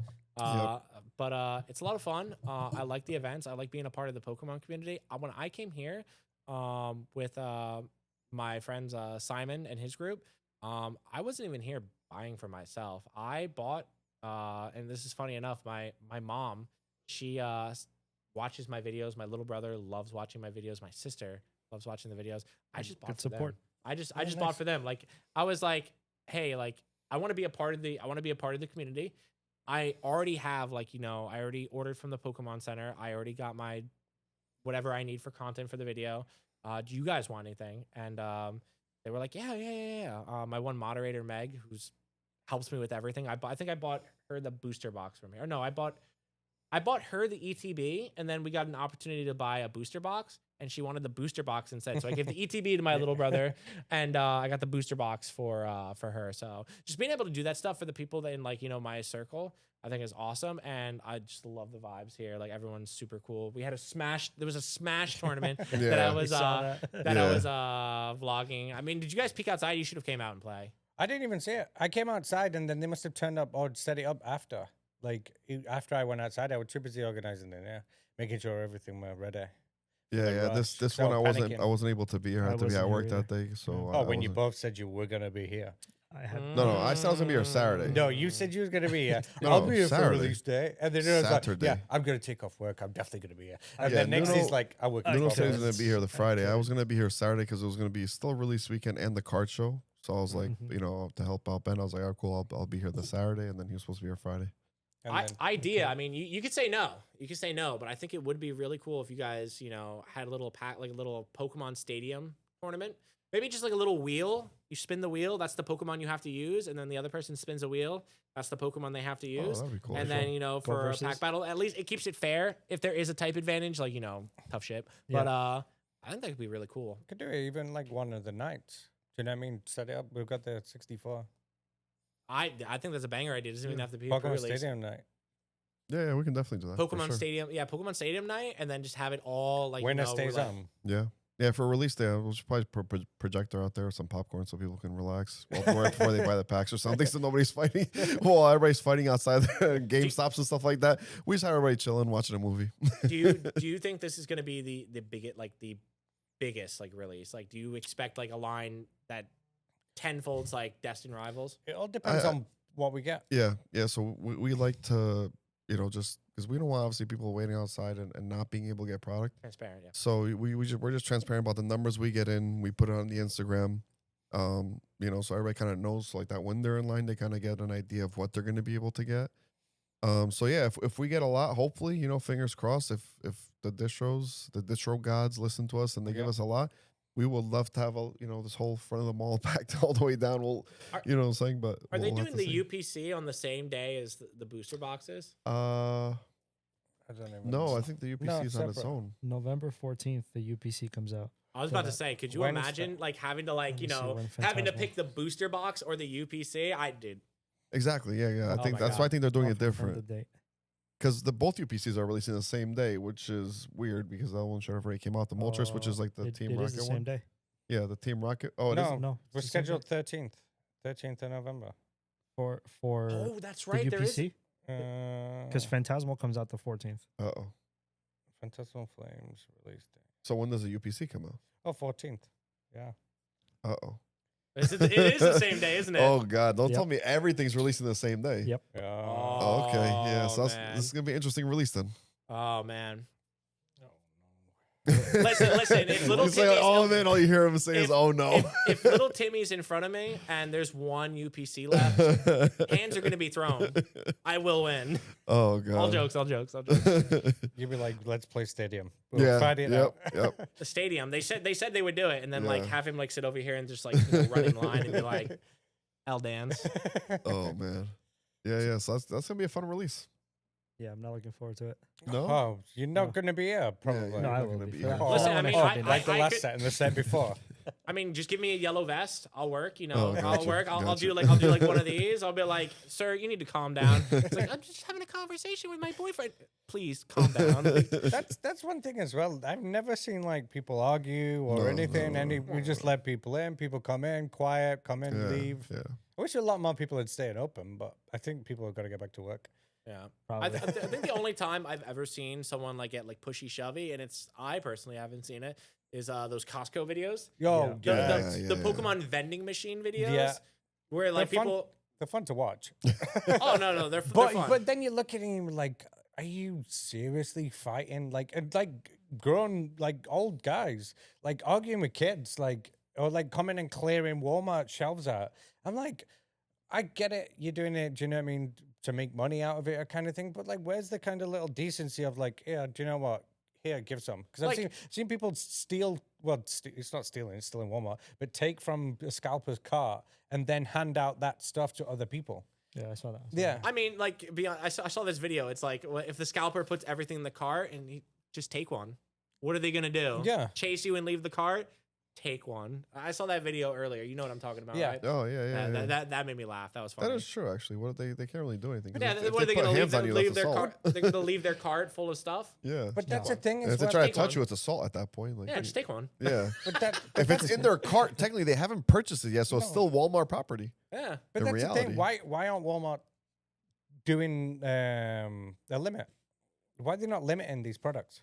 Why is like why? I did see a Walmart, but once again, I don't know. I thought it was I weird. think it goes based on the individual Walmart. but I was like, they it should do their because own- it's. It's I believe Walmart. they're all corporate. it should be like a corporate thing. Yeah, Yeah. so I don't know should be. why, but I did see one Walmart started putting it behind like the, The register. whatever the returns, I guess, wherever that side of Yeah. it That's is. Whatever what the- Target does. Yeah, exactly. Yeah, they start. I guess they probably got that from Target. You know what I'm saying? Uh-huh. No, but I had But you know they got that from competitor. But It's like, you know what they a great idea. exactly that's I- a great idea. My competitors. So they put it behind the counter and then they started like selling one at a time. But I had that a- was only one specific Walmart. I had so a the- story about a Target where someone walked in, people that we know, they said, "Oh, you're looking for Pokemon?" And they said, "Yeah." And they went, "Oh, Oh, yeah, One yeah. of the people that worked here called his friend and he's bought it all." Yeah. I'm like, Oh, dude. I'm like, are you just wanting us to report him? Like, Yeah. that's what I'd be like. They If someone definitely told me hate their that, coworker. yeah. They want them fired. whenever Battle Styles came out, was that like during COVID or after COVID or before COVID? I don't know. 20. 21. 2021. Yeah. Yeah. Yeah, so 21. I COVID think probably. is Yeah, so we were at still Target. around. We were at Target, me and my friend Nick. We were at Target in line to get Battle Styles, right? And like we were kind of dabbling, like opening right then for a little bit, but I wasn't like deeply invested. And there was this guy in front of us at the returns line, and we were talking about Pokemon. We're like, yeah, like these scalpers, like people buying everything, like suck, et cetera, et cetera. And this guy was like, yeah, like these guys suck, like blah blah blah blah. And he was being not even being sarcastic. He was being very very like honest and truthful. And then when it's his turn in line, he's like, how many can I take? And it's just like, and they're just like one per person. So he's like, I can't take 10 of these ETBs. And I'm just, me and like Nick look at each other and we're like, this mother, like, Yeah. like, oh my Do God. as I say, not as I do. Yeah. We didn't know that would be like a precursor to what is happening now in 2025. Like that was just like the tip. Yeah. We got the whole shaft now. Yeah. Yeah. Speaking of that's it, yeah. shafts, speaking Right. of shafts, by the way, what is that? I've been eyeing that. Oh yeah, so I did say Umbreon before. Is my favorite. My new favorite now is Wiglet. Just because of the shape. No, actually, you think so? should feel how firm this is. You I can, just feel the tip. That's crazy. Yeah, right. It's very firm. That's I ordered a plushie not knowing how firm it was gonna be, but I think Pokemon know what they were doing with this one. Oh, if you look on Pokemon Sentinel, look at the picture. Yeah, it's just this is the picture. Like you don't even see its face. I'm like, all you see is a red tip, and I was like, I'm sold. I'm sold. just the Pause. tip. Yeah, just the tip. Back to scalpers. Battle Styles was just the tip. Yeah, Yeah. 2025 was the whole Wug trio. exactly. Yeah. The whole Wug. Yeah. Wait, what is that called? It's Wug trio is the The evolution. three. So Yeah. that's Wiglet. Wiglet. Wiglet, yeah. Okay, yeah. Yeah, it's Wiglet. Yeah, Weekly. look at the. That's on Yeah. Pokemon. That's crazy. Man. Yeah, I'll That's put the crazy. picture. I'll put the picture in the video so you That's guys can crazy. see Like, how it why looks on would you have Pokemon it Center. sideways? I mean, you got to see the girth and the length. You know what I'm saying? And it does Oh, the size And like- next and to wow, it. the it's- size next to it. it's- too. It's not even like man, it's just the color too, man. It's like I've seen that before. I don't know. Yeah. Not as big. Crazy. Yeah. So now I'm also collecting the cards now. So All the Wiglets. yeah, Wiglets, Wiglet, Diglett, Doug Trio, Wug Trio. Dude, just open Paldean. You'll get a million Wug trios. Yeah. Oh yeah, I already have all those. Everybody from here got one, and they're like, Jeff. I'm like, all right, I got enough, guys. You know what I'm saying? But you have enough though? No, you can't have enough. If it's You your favorite can't. Pokemon, Yeah, you hoard it exactly. Yeah. because eventually the buyout will happen, and then you sell half of them. yeah, I was hoping when they did these Mega Evolutions, I was really hoping for one of these, but no. Just Mega a one. Giant Yeah, mega. exactly. I wanted to see it mega. You know. Are you excited about any of the new Mega Evolutions that have come out? I know there was a Mega Victory Bell. I thought that Mega Victory Bell was so cool. I wasn't a fan of the yes, I did Dragonite. see that one. The I was- Victory I was Bell like- was I was cool. like, Dude, I was Confused like, for a what did second. you say? We did see that one. Yeah. Yeah. It's the one. It's like choking itself. It's Yeah. like you know, Yeah, it's yeah, got like yeah. a little Ties bit of a the mouth, kink, you know. on the Yeah. top. Which choker. one did me and you pick? It was the Delphox, right? Yes, I did like that one. The Delphox, I thought Yeah. we were cool. You chose Greninja. I like Greninja. Yeah, the new Greninja form looks cool. Greninja, I thought Delphox looked like kind Which of like one a witch. did you like? Yeah, which was your favorite? Oh, my Mega Ampharos. Like Oh, I Yeah. love Ampharos. This is my favorite. oh yeah, of course. Yeah. Mega. Aside from him, I really do like the Mega Victory Bell. I do like that design a lot. It's goofy. It's very very goofy. Yeah, because which one? I think the Greninja we were making fun of because it just looks like him upside down Yeah, it is. with the star. Which one other was the other one that was the same but Well, different? The Dragonite Che- is basically the same. Chestnut Dragon- was oh. basically the same, just bulkier.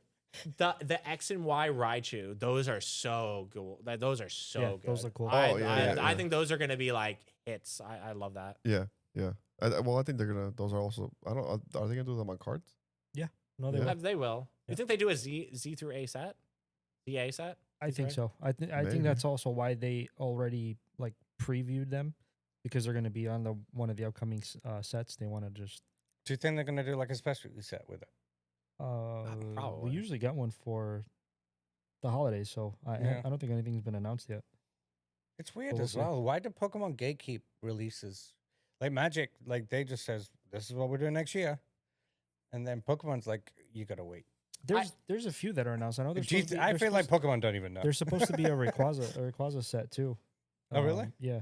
Isn't it like Zygarde or something like that? Like someone said. I don't know. I try not to like look too deep into leaks because like some of it's like like Fugazi and then like some of it Yeah. is like Oh, it's the artworks, the fan arts. Some of these fan Yeah, arts look really yeah. good. They do look like good. there was like a sheet that came out and at the end of it was Brilliant Diamond and Radiant Ruby and I'm just thinking like Gen 3 because that would be really sick but like who knows if they're gonna do that. I mean, the 30th is coming up, so I don't know if they're gonna do the base set again for the 30th. They No, can't do it the won't be- basic They one. can't Just do the it 151. again. No, Yeah, I you know what I'm think saying? It's the I think 30th that's anniversary. Based off of what he was just saying, it Yeah. might be for the 30th, but we'll see. Yeah, because There's only- that's gonna have to be something different. So There's it's gonna have to nothing be a different confirmed era. Yeah, there's nothing confirmed yet. Or they'll just do what One Piece did. What? Just Just reprint? reprint all the same cards and just go like, this is the best, volume 2. I mean, it's the best through those sets. They've only been alive like what 3 years. He really doesn't like One Piece. I know clearly. I Yeah. just like it's just, He hates Luffy. I don't hate I've never watched it. I got 1,000 episodes deep into One Piece, and I'm gonna be 100% honest with you, man. Like, didn't really do much for me. See, And you watched it all. I mean, I got up to I just finished saved- I finished Wano, and I started Egg New Island or whatever it's called. I started that, but I had caught up completely, and they did a pause. So I'm probably like 30, 40, 50 episodes behind. But yeah, I mean, like, I don't know, like when it comes to anime, like I feel like something like Hunter x Hunter kind of gets to the point immediately, as opposed to like One Piece needs like 50 episodes to tell the story that like a whole like, you know, almost the whole series of Hunter x Hunter tells. I feel like there's too many hoops, and I actually really do like the Netflix that they did. I feel like it gets to the point and it hits all the key points way quicker than the anime. Well, they're supposed to be releasing like a shortened version that gets rid of all like the fluff. They have to. episodes. I mean, I was waiting for that to come out so then I could watch it. super fans yeah, can me too. Yeah, super bet. fans can say what they want about the anime. It's like it's way too drawn out. It's like Yeah. the 10 episode Goku versus Frieza powering up. Like it's not integral to the story. Goku screaming for like 20 minutes. Like, you Yeah. know what I'm saying? Yeah. Do you, That was my thing with it. That's why I was like, all right, this is getting do you, this do you is have a getting favorite? annoying. Do you have a favorite anime? Oh, Hunter x Hunter. Beat- top my Hunter x question. Hunter. Yeah, it was good. I liked it. Oh man, what after that? What's your top 3? I really enjoyed Solo Leveling. Did you watch that? I did like Solo Leveling. Top 3 animes. And you include in Dragon Ball? Because I've heard Dragon Ball's not allowed to be included in top 3. No. No. All right, Dragon Ball's a grandfather. They always say that. Hunter, Grandfather. Yu Yu Hakusho. I gotta do one more. I think I'm gonna go Black Clover. Okay. I think. Oh, so Very good my things. Black Clover is very similar to how Naruto's coded. It's coded the same way, Mhm. but my problem with Naruto was similar to One Piece was the pacing, the filler, and all the fluff that just didn't need to be there. Black Clover, give or take an episode or two, was all killer, no filler. It's good. Served the same haven't purpose. I haven't finished watching it, but Black Clover is good. It's very I- good. It's I do very like good. it. I think that is one of the best new modern like animes. I know everyone's gonna glaze up Demon Slayer. Ben Attack Ben on has Titan. no idea what we're talking about. He does not watch it. He's like, can we please just talk about European No. football, please, please, anything. It's just football. Yeah. It's American football and it's football. European. I mean, but they won't understand. Yeah. I say it for them. That's we true. know. You know. You know. You know. That's I know. Yeah. They might not know. Yeah. So you've streamed on Facebook Gaming. That was where you originally That's started. actually where I where you started. started, and then it's just been Twitch the whole rest of the time. Twitch, I multi-stream to YouTube. That's also like a really powerful thing that like content creators could do, should yeah, do. that's what I was going to ask you. If Should you've ever not tried be. that. So one thing I highly recommend, and if it doesn't work out, I'm so sorry, but Mhm. you can multi-stream to YouTube Shorts. Hmm. That's the thing. A lot of people don't know. You could multi-stream to YouTube Shorts, or you could just stream on YouTube Shorts. And just like how a short gets pushed out much easier into a bigger audience, your live gets pushed out to that same audience through that same avenue. I've So- seen Nice, that. nice. I've Yes. seen that. I scrolled through YouTube Shorts and I'm Yes. like, why is this alive? Somebody's live on Yeah. there. Yeah, Yeah, that's what and that is then. When I did that with Apex, I would have 2, 3, 4, 500 viewers, and I'm not gonna lie, it got pretty toxic because like a lot of people that aren't looking for that type of content, just happen to be scrolling and they're just like, haha, dicks farts. This guy looks like an idiot. Yo, Yeah. stupid. Like whatever, just an example. You're allowed to multi-stream now with even being a Twitch partner. So Is that- the only thing you can't do, and I personally, I'm not. Don't at me if you get in trouble, but you should absolutely do it regardless because I think it's just in there just to for the sake of being in there. The only thing you can't do is have the chat be on the screen. Okay. So if you can't have your YouTube chat on your Twitch chat, and what a lot of creators will do is they'll have the chat like on the screen. So when they clip it, whoever is like watching after can see like what the chat reacts What to. they were talking about. I personally Yeah. like that. Mhm. But I did it with YouTube and Twitch. That way, like when I'm talking to someone on YouTube, like the Twitch people aren't like left in the dark. Mhm. And honestly, like when it comes to Twitch, like I personally, not to shit on Twitch, but like I personally wouldn't recommend anyone to start on Twitch. I really wouldn't. There's no avenue like YouTube, Instagram, and TikTok for you to like find anyone. If you are not known, it's really hard to be like to grow on Twitch. Like Yeah, of you course. really have to like you really have to like hope that like one person finds you and then they tell a friend and then they tell a friend. Like it's happened. Like there's Or a creator named Queso. Get in really early on like a new game that's really popular. Yeah, and I then feel just be like the then best you're- at and then yeah, just be the the best at it. Like, yeah. that can happen. 100% you get a lucky raid that can happen. Mhm. There's things can happen. Oh, I know. That's how queso grew. Queso, I don't know his whole journey. There's Queso is videos. in like cheese. Yes. Yeah, he's a creator. He's funny. He doesn't do anything crazy. He has a I don't know, like a Logitech camera that's like 720 pixels, like a crappy mic. He plays the most like absurd indie games or just weird indie games. He sometimes plays stuff like Warzone and Apex, but he's just comically funny guy. Yeah. Oh. Yeah, people make fun of him and stuff, and that's just the funniest thing. Like people say the craziest things about him, and he'll read it, and the way he reads it from the chat and all that, and the way he gets angry, it's funny. You're just like, what the hell's going on? Yeah, his personality leads Yeah. everything, and Yeah, I guess that also backs up like you don't need a bunch of fancy like graphics. You just need to be able to tell the story front to back and tell it well. Because you have to be good to stream. Huh? You have to be good at a game to stream. Nope. It's the least important thing. I mean, it helps Yeah. if you're good. I think it's the least important Because do thing. people watch it because like they're watching it because like, oh, I need to know how to do this. I think because I did that with Scarlet or Violet. One of them I did. I bought a DS, not DS, Switch. The Switch. I bought a Switch to play it, and then I was like, I have no fucking clue what I'm doing. And then I watched videos to watch how to do. Technically cheating. I think there's so many different ways to push out content, and there's so many different people that look for different things to watch. Like if I want to know how to master a game, I might watch the best Apex player or a pro player. If I want to watch something that's comically relieving, I might watch his name is Caution. He's very funny. He's not amazing. He's good at the game, but he's comic relief. And I think there's many avenues to where you could take it. And I think trying to be the best, everyone's trying to be the best. Yeah. I think that gets more stale faster than anything. I feel like that's why I kind of thought of old streamers of if you're only going to stream if you're good, because why would anyone watch you?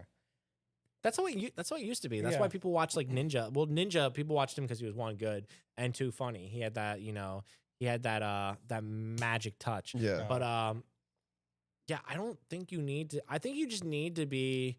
You need to know what you're doing. Obviously, you don't have to be good, but you have to be able to tell the story. And what I mean by that is you have to be able to, you have to be able to overcome adversity. You need to tell a story. You need to, I guess, just front to back end to stream. You need to have a goal in mind. You need to accomplish that goal. Yeah. Because with this, do you enjoy because I know you've done some videos where people were like, oh, don't use guns. And you're like, does that help give you a bit more of a challenge to trying to do something or make it more fun to do? Yeah, so I did no gun challenges, and for me, going back to the trade down challenge, the no gun challenge, it's the same thing. It's like, what, you're using no guns? It's pretty funny to watch. Yeah, it's so oh, this is gonna work. If you go down my catalog of content, you see that a lot of things make you go, what is he doing? A lot of it is how did he get up there? How did he do this? I'm constantly forcing the consumer to question, is this crazy? They have to be, what's the word?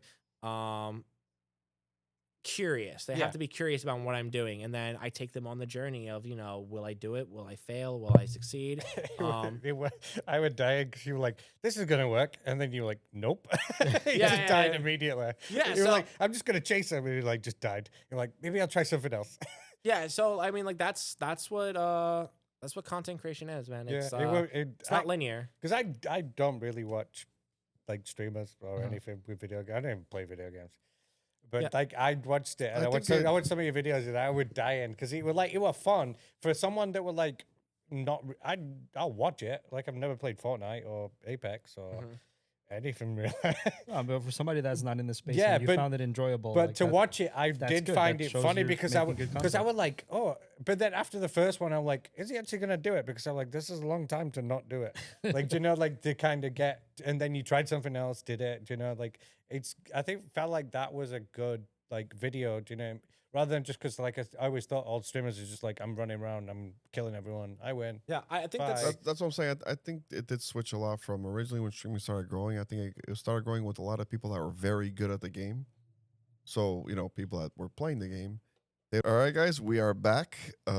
Technical difficulties. But yeah, no, what I was saying was I think originally content creation was about what you were saying, that people were just very good and everybody wanted to see that. Everybody's like, okay, I might not be good at Warzone, but then this guy's just so freaking good. He's getting 50 kills a game. So I just see that a lot. You see a video and you'd be like, I got, 50 kill. And then you see somebody else 55 kills, new record and all that. And I think content creation was going a lot in that direction. And for a while it was big that way and it was popular. It was about who are the best. And then they even had these events where it's the best versus the best type of thing, which I think was big. And then I think now it actually has pivoted into more entertaining instead of just the being good. So yeah, you have the people still that are going to be, top of the world, that type of thing. They're going to be watched. But I think now it's more about entertainment, which is something that you were bringing up. You know? like I said before, I'll reiterate it a million times. Content creation isn't linear. There's so many avenues for success. And I think you actually see this when, you look at the directory on Twitch, a lot of it is just chatting. So I mean, it's kind of a silly analogy, but people don't care. You can't be the best in just chatting. You just have to be entertaining, right? That's why people watch just chatting. Same logic applies to a video game. Like, you could be dumb good, not have a camera, and just be as dull as ever, and no one's gonna care about you. Like, I've seen a million "this guy's the best" before. You know, I've seen it on YouTube. I've seen it on Instagram. I personally want to see what makes someone unique. And that's their personality. Someone that, like, you know, like we said before, Queso, what makes him unique? It's not the fancy camera. It's not the fancy mic. It's his personality, how he reacts to his community. Someone calls him fat. He goes, "What? I'm not fat. What?" Like, you know, like chat. Like, you know, he's just an absolute character. I mean, you know, like, and that's the kind of stuff that I live for. That's the stuff that influenced me as a kid. One of the first YouTubers that I ever loved, enjoyed watching was Smosh. If you guys are familiar with Smosh, they did like goofy off the wall skits, and I think content has a way of always circling back to like the goofy stuff. You know, seeing this has never been done before is cool, but it's not evergreen. You know, it's never evergreen. Somebody that you used to watch a lot was Dr. Disrespect. Yeah. Like, he had a good combination where he had like the well, entertainment side of it, but he's also really good at the I games. think he did good by coming out. He was like, I believe, I don't want to, you know, be one of, maybe it was just the first one I had found. Because I did see a couple, you know, I used to watch, because I used to play specific games. So I used to watch these really good guys play these games, and I'd be like, oh my God, it's crazy. Like, but then Dr. Disrespect to me was one of the first people I found that he built a whole persona. You know what I'm saying? So once you turn on that camera, he was that persona. You know what I'm saying? He was the first person. I think I saw that instead of being there and being like, oh my God, chat, I love you. You know, like, I appreciate. He was the one talking shit to his chat and be like, and be like, you know what, fuck you, Timmy. Like, you know what I'm saying? And you'd be like, what the hell's this guy doing? And then it kind of got like a good reaction. It's just like he was the first one to start, like, that I saw at least. Yeah, no one likes a fake goody two shoes. Like, you know, I'm all for being nice to, like, you know, the kiddos in my community and whatever, but you know, there just has to be like a realness to it, you know, like you can't just be nice for the sake of being nice. Like, you got to be real about it. Like, be nice because you would genuinely be nice. Don't be nice because the camera's on or whatever. Exactly. And just be you, like, you know, is what I'm trying to say. Yeah, I think a lot of the people, especially now, because especially with this specifically, cameras are all around nowadays. So if you're going to be nice, like you're saying, for the sake of just the video, do it when they're off. Exactly. People are going to catch you not being that person, that person when the cameras are off. Yeah.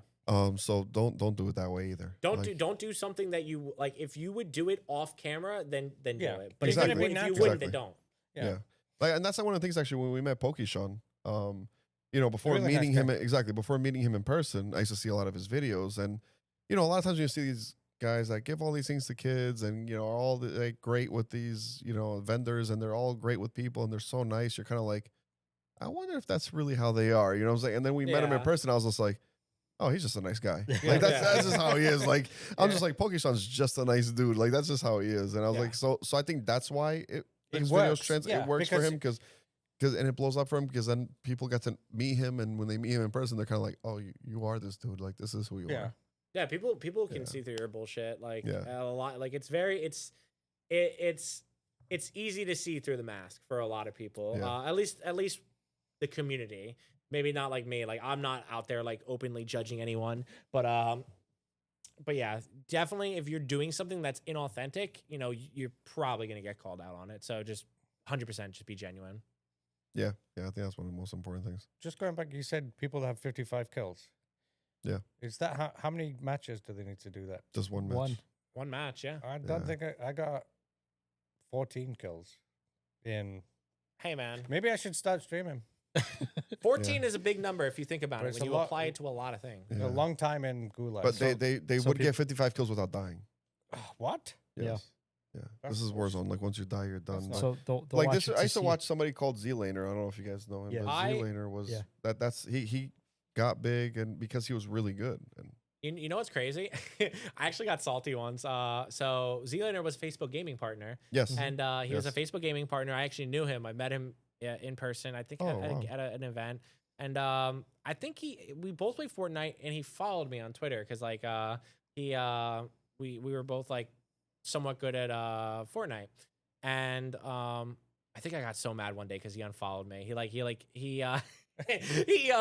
started playing with Dr. Disrespect. Yep. And I get it though, because like That's when he probably, blew up. yeah, a lot of people probably in his circle, like, you know, to be 100% honest, he had no reason to follow me. But at the moment I was like, this motherfucker. Like I was like, this guy, but like now I would never take that personally. Like, is, you know, I had no real affiliation. He's on your with hit him. list. Yeah. Oh yeah. If I see him in person, I'll be like, you remember me? You used to follow me. It's like I was gonna give you Pokemon cards, but you just disgust me now. But yeah, I feel like once you get to like a certain point, once you like hit a peak, and I know this from personal experience, like when something really, really good happens to me, or like a big opportunity, or I get picked for something, or whatever the case may be, think of whatever. All these people start coming out of like the shed. And they're just like, hey, Johnny. And they come into my chat and I'm like, nah. Yeah. I don't know, Chief. Yeah. So, I mean, I get that 100%. Like, I wouldn't ever hold that against someone, but, you know. But it is a good thing to say that if you do, the bigger you do get, make sure to always remember where you come from. Yeah, 100%. Make sure to always remember that, because I'm gonna be honest. Obviously, you know, you coming on, it's awesome for us. So we appreciate that, and we said that from the beginning, because obviously you've been doing this for a year. You are way bigger than we are. Especially we're only starting this now. You know, we decided to do this because, like I told you earlier, like we would sit, the three of us, and even like, you know, say like if we met you outside, we'd sit and we just talk about the same things we're talking about right now on camera. Well, we did like before. Yeah. We talked were for almost an hour before this. Yeah, we were talking for like an hour before this, and I was like, hey, let's just save some of this for like the podcast. That's what I was And like thinking. I don't even think like we've revisited it, and we've been live for almost like 2 hours now. So exactly. I mean, we can just yap forever. Yeah, so it just comes out. Just remember where you came from. So, you know, obviously we appreciate you coming out, and thank you. And even the pointers you were giving us for videos and things like that. So we appreciate that, and that shows your true colors about, you know, no matter how you're growing, you're always going to be true to yourself, that's awesome. Listen, if I get as big as Deep Pocket Monster, I'm just gonna, I'm gonna be outside your store and be like, fuck I'm going home. Oh God. No. I'm very big on, you know. It's all right. I'll be able to take the old videos and be like, he was here with us before. He was here. Unfollow. No, Damn but it, he unfollowed us. I'm very big on remembering, you know, who is with you during like the toughest times. One person, some moderators. One of my moderators, her name is Meg. She is someone that like die hard, looks out for me, comments on all my stuff, helps me with everything, and it's people like that you have to remember, like when you were doing shit. Or when I felt like at my worst, those people were there to help you pick you up, and all those people you meet along the way, like you have to remember them. Like, you know, I couldn't live my life knowing that like I just abandoned everyone that was there for me in like my toughest times. Yeah. And I think it's just so important to know your roots, and so important to know who is there for you, and you can make connections and build friendships along the way, but you know, just don't forget about those people that got you there. Yeah, exactly. Like sometimes you might like drift apart or whatever, but like, do you know what I mean? It's like, it's just way the people are. Do you know what I mean? It's like you get, but like, like it is good to remember like the people. Yeah. But then at the same time, it's like, even if you drift apart, when you do have an opportunity to tell your story or something like that, don't forget to mention those people. Don't forget to, you know, because they helped you build the path. Yep. Yeah, dude. Basically. I mean, I hope one day, like, you know, I guess like my dream would be to like write a biography. You know, I think that'd be really cool to like just go down, not even just for the sake of having it like out, but just for the sake of going down memory lane, kind of like how we're talking about and stuff. I love talking about and like recollecting all these memories that I made, because like, you know, life, you only get one shot at life, you know, and like, you know, when you go down like all these memories and like you realize all the cool things that you've done as a creator, as a person, or whoever, it's like it's really like humbling, like, you know, to like it's cool to revisit, even though you have obviously peaks and amazing times and great times. You also have the hardships of it, and sometimes kind of like looking back at that, even like for us, sometimes when we look back at the success of the stores, you know, we're mind blown, because, you know, we had a vision. We all had a vision for what we'd love to have. We didn't dream this big. Exactly. We didn't dream this big. That's the absolute truth. We did not dream this big. Our vision was, you know, as kids, or, you know, you as a kid, you always sit there and be like, man, it'd be so cool to have a card shop one day, you know, and then you actually get the opportunity and you're like, this is pretty cool. Like I actually have a card Dude, shop it's now. sick. You know, it's like it's sick. And then the fact that you see the growth of it and like, you know, how the community responds to it and all that. And you just sometimes, you know, when we take a step back and we kind of look at it, we're like, holy cow, like we really freaking did all this. This is crazy. That's why we tried You to know do what I'm the saying? like the rip on release. You know what I mean? To give people like Yeah. MSRP Yeah. just to do it. We Like, try to right by we our could customers. make a lot more money by Yeah. selling. We could sell it all online. Like you know what I could. mean? But for Market. like market. Yeah, for but we market. don't. Like And people would buy it. I No, just yeah, want they everyone would. to know if they put this up for 250, 270 a booster box, might not sell as fast as the MSRP. It would sell. It was still Oh, selling. if yeah. You know, No, because no, there well, would be that- there would always be someone trying to like upsell it. Yeah. It would sell. So I think that's one thing. We stopped doing pre-orders and putting stuff up on release for our website because it would just sell out even Yeah. before the doors would open. searching, Yeah. we nearly got Yeah. bought out. Yeah. Yep. Like we were like, oh, like shit. No, we had to stop. We just Yeah. made it in store only just to make sure that people would get it in their hands. Yeah, it's because we have to obviously be thankful for the line of customers that's outside our door for those launches. That's what we're Yeah. thankful for. You know what I'm saying? That exactly. we would never dream of having a line outside of our doors, you know? And it's just like, it's And it- crazy to think about. It's crazy to see. And which is why that day, I think we're destined when you were there. Yeah. Yeah, I Destiny, gave yeah. out packs to everybody because, you know, we got enough product luckily that time that I was able to do that. And if Yeah. we are able to, then they do send us enough product, trust me, we'll keep doing those Yeah. things because we are thankful for every single one. Every single customer that comes in here and buys it, whether it's singles, card. It doesn't matter if they come here and buy, actually. We love customers that come here, sit at the table, play, you know, when we watch them just play against each other. You know, you don't even need to buy anything. Just come by, hang out. Like, we're just like, damn, this is cool. They chose our store to come by to hang out. That's you one know? thing that I'd like annoys me is we have to tell people they can only get one thing. Yeah. I yeah. hate doing yeah, that. yeah. Like I really want, do you know what I mean? Want people to get like a booster box, ETB, yeah. bundle, do you know what I mean? 3-pack. But like we have to limit it to one so there's enough so someone can open something. Do you know what I mean? If they come in later or wherever. Because booster boxes they're always gonna go, then ETBs, then bundles, then they're gonna left with 3-packs. But at least someone can get a 3-pack. Do you know, like we had a couple like left throughout the day. So like people were like, oh, have you got any left? We're like, yeah, we've got 3-packs, that's it. And they were like, oh, at least I can get something. You know what's crazy about my card store? I played TCG Shop Simulator. Mhm. My store, I didn't have a 1 per limit. Just saying. Oh, God.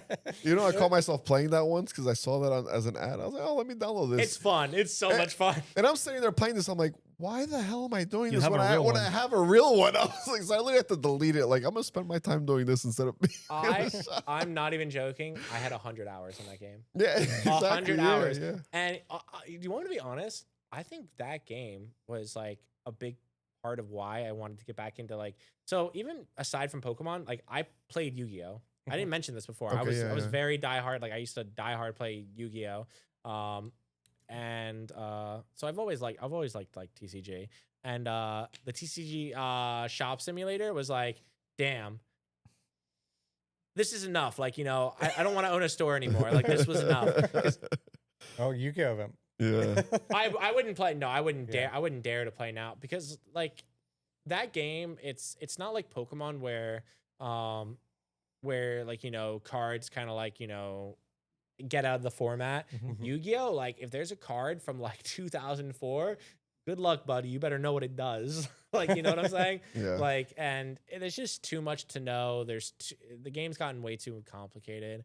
I personally wouldn't ever force anyone to understand all the little, like, you know, minute details of that game, like condition, targeting, doesn't target, like, damn. It's all right. We'll have, Play Pokemon. I was gonna say we're I'm- gonna have Paul next time. Next time you want to come by the shop, we'll have Paul. He's the one that does when we do our learn to play events.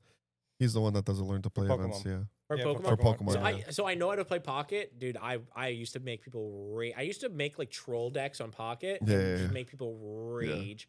I play. Yeah, the only difference with Pokemon I is still have to make a deck though. Yeah. the No, only- you can get them. Auto Use build. the pre ones. Yeah, the pre-made pre ones? ones. Oh. And then he comes and then That's not like fun. autoplay. And sometimes I have to like finish him off. I have Yeah. to step in at the end of like, come on, there's no need to do all this. Just kill it. you autoplay in Pokemon Pocket. Yeah. I feel like that you're defeating the purpose of playing, man. Yes. That's like I don't know. That's like putting down like your Fortnite controller and going to take a shit, and then you're just like, it'll kill who it has to. It does that? I'll play Fortnite. That's what I'm Do saying. that. No, but I was like, I've never played it, like the game, TCG game. So I kind of learned from it. And then someone was like, oh no, it's totally different. Like, it's not the same as actually playing the game. I'm like, I'm not playing this anymore. You know, my sister gets on me once talking about going to take a shit. My sister gets on me until today for this. There was one time we were playing. I forgot. I don't know what game we were playing, but you know when you're playing an online game, you can't pause it. No. I really had to shit. Dude, when nature Luckily- calls, man. Luckily, You shit yourself. no. Oh. Luckily, Apple invented this amazing thing, FaceTime. So I FaceTime my iPad. You know what I'm saying? So I left my phone on the couch looking at the TV, brought my iPad with me, and I just kept playing from the toilet. And then my sister walks into the living room and she's like, the hell's this phone pointing at the TV for? And I was like, don't move it. Like, I'm playing. And until now, she gets on me for that. She's like, I can't believe that you. And I was like, it's online. I can't stop it. That might be the most like giga brain. Like I've never heard anyone do that. Exactly. I was just like, wait, I have these two devices here that work together. FaceTimed it, ran to the bathroom. I got this. And I was just, it's not that good because there was a little lag through that process. So I don't think I did that well, but you know, I still tried. I can say I was there for the team though. See, I tried to be there for the Dedication. team. I was dedicated. What game was this? It might have been Call of Duty. I don't even know. Dude, if It you're had to pushing be, one 'cause out and that's- playing COD, that's impressive. That's what I think it was. That's I'm pretty impressive. That's what it had to be. I think it had to be Call of Duty. I'm pretty sure because there was nothing else I would have done that for. So I think it had to be Call of Duty. Or like middle of the match, it was a close match. I was like, I can't let my team down. I still let them down. Have you guys ever done like an epic collectibles like Jackbox? You know what Jackbox is? Mm-mm. What? You guys don't know what Jackbox wait, is? it's like the game like on your phone, like yes, but you yes, play it on the yes. screen. Yes. Actually, I know what you're Dude, talking about. Oh, you guys I It should- done that. has the dolls and stuff that you like. It kills your doll. I think something like That's that. one of the games. Yeah. One of the That's games, That's yes, one of yes, the games. yes. But there's Even I've played that. Yeah, there's like yeah. Cards Against Humanity, like their Yep. own version of Yep. like Cards Against Humanity, where you writing the prompt. I mean, like, dude, I feel like you got to do that with your store. Halloween Actually, night, yeah, Halloween yeah. night, bro. That's a good idea. We can definitely do that. We can have a Jackbox event here. Why That'll be why fun. would you suggest this? And yeah, it's fun. And then you two are not going to show up. I mean, Ben will be here. Ben will be They here. like to keep. Oh yeah, we'll do. We'll But do the this. problem- He the can problem bring is- he can bring the iPad, put it right here, That's have true. it on the screen, and then he can play. Yeah, that's true. We're going from shitting to actual real life Yeah. activities. He could be with his family and That's play true. Jackbox That's true. from home on the Or- couch. Or I might still be on the toilet. But Yeah. yeah. He could also go to the toilet, but you A lot wouldn't of see time that. there. I spent a lot of time on there, you know, but it's fine. Yeah. That's a good idea. Actually, we might do that. We Yeah. do have a Halloween event for, well, it's probably a lot for kids, or actually whoever Yeah. wants to be part Kids or of it. adults. Kids or adults, which is gonna be like a paint event. It's Mhm. like this little Charmander, Bulbasaur, and Squirtle doll, They're Halloween themed, and then they can come in and they can paint it in store. Whoever gets the best one wins. Everyone else goes Actually, home. yeah, we should Could actually do do that. prizes. Could do a prize. Yeah, we I- can do I- a prize That's for on the the winner. 26th, 1:00. Yeah.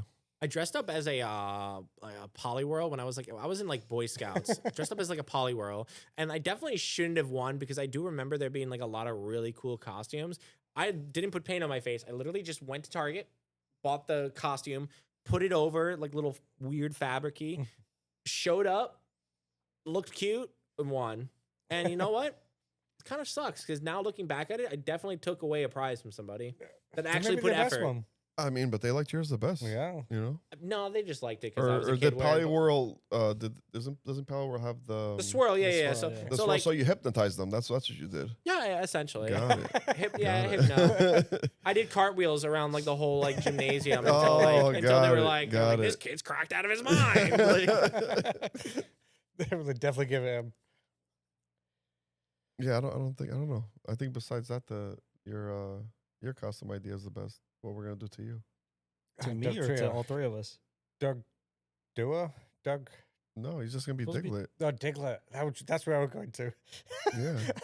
it could be Diglett. Yeah. I threw out the You take the idea. hat off and we just paint your head. The back of your head can be Diglett. I think you could It be looks like Blaine. a thumb. You know Blaine, the gym trainer. Oh Blaine? yeah, that's Yeah. true. Dude, just little glasses, ball do that. cap. Oh, Tim the that's a good Tatman idea. bald. You know.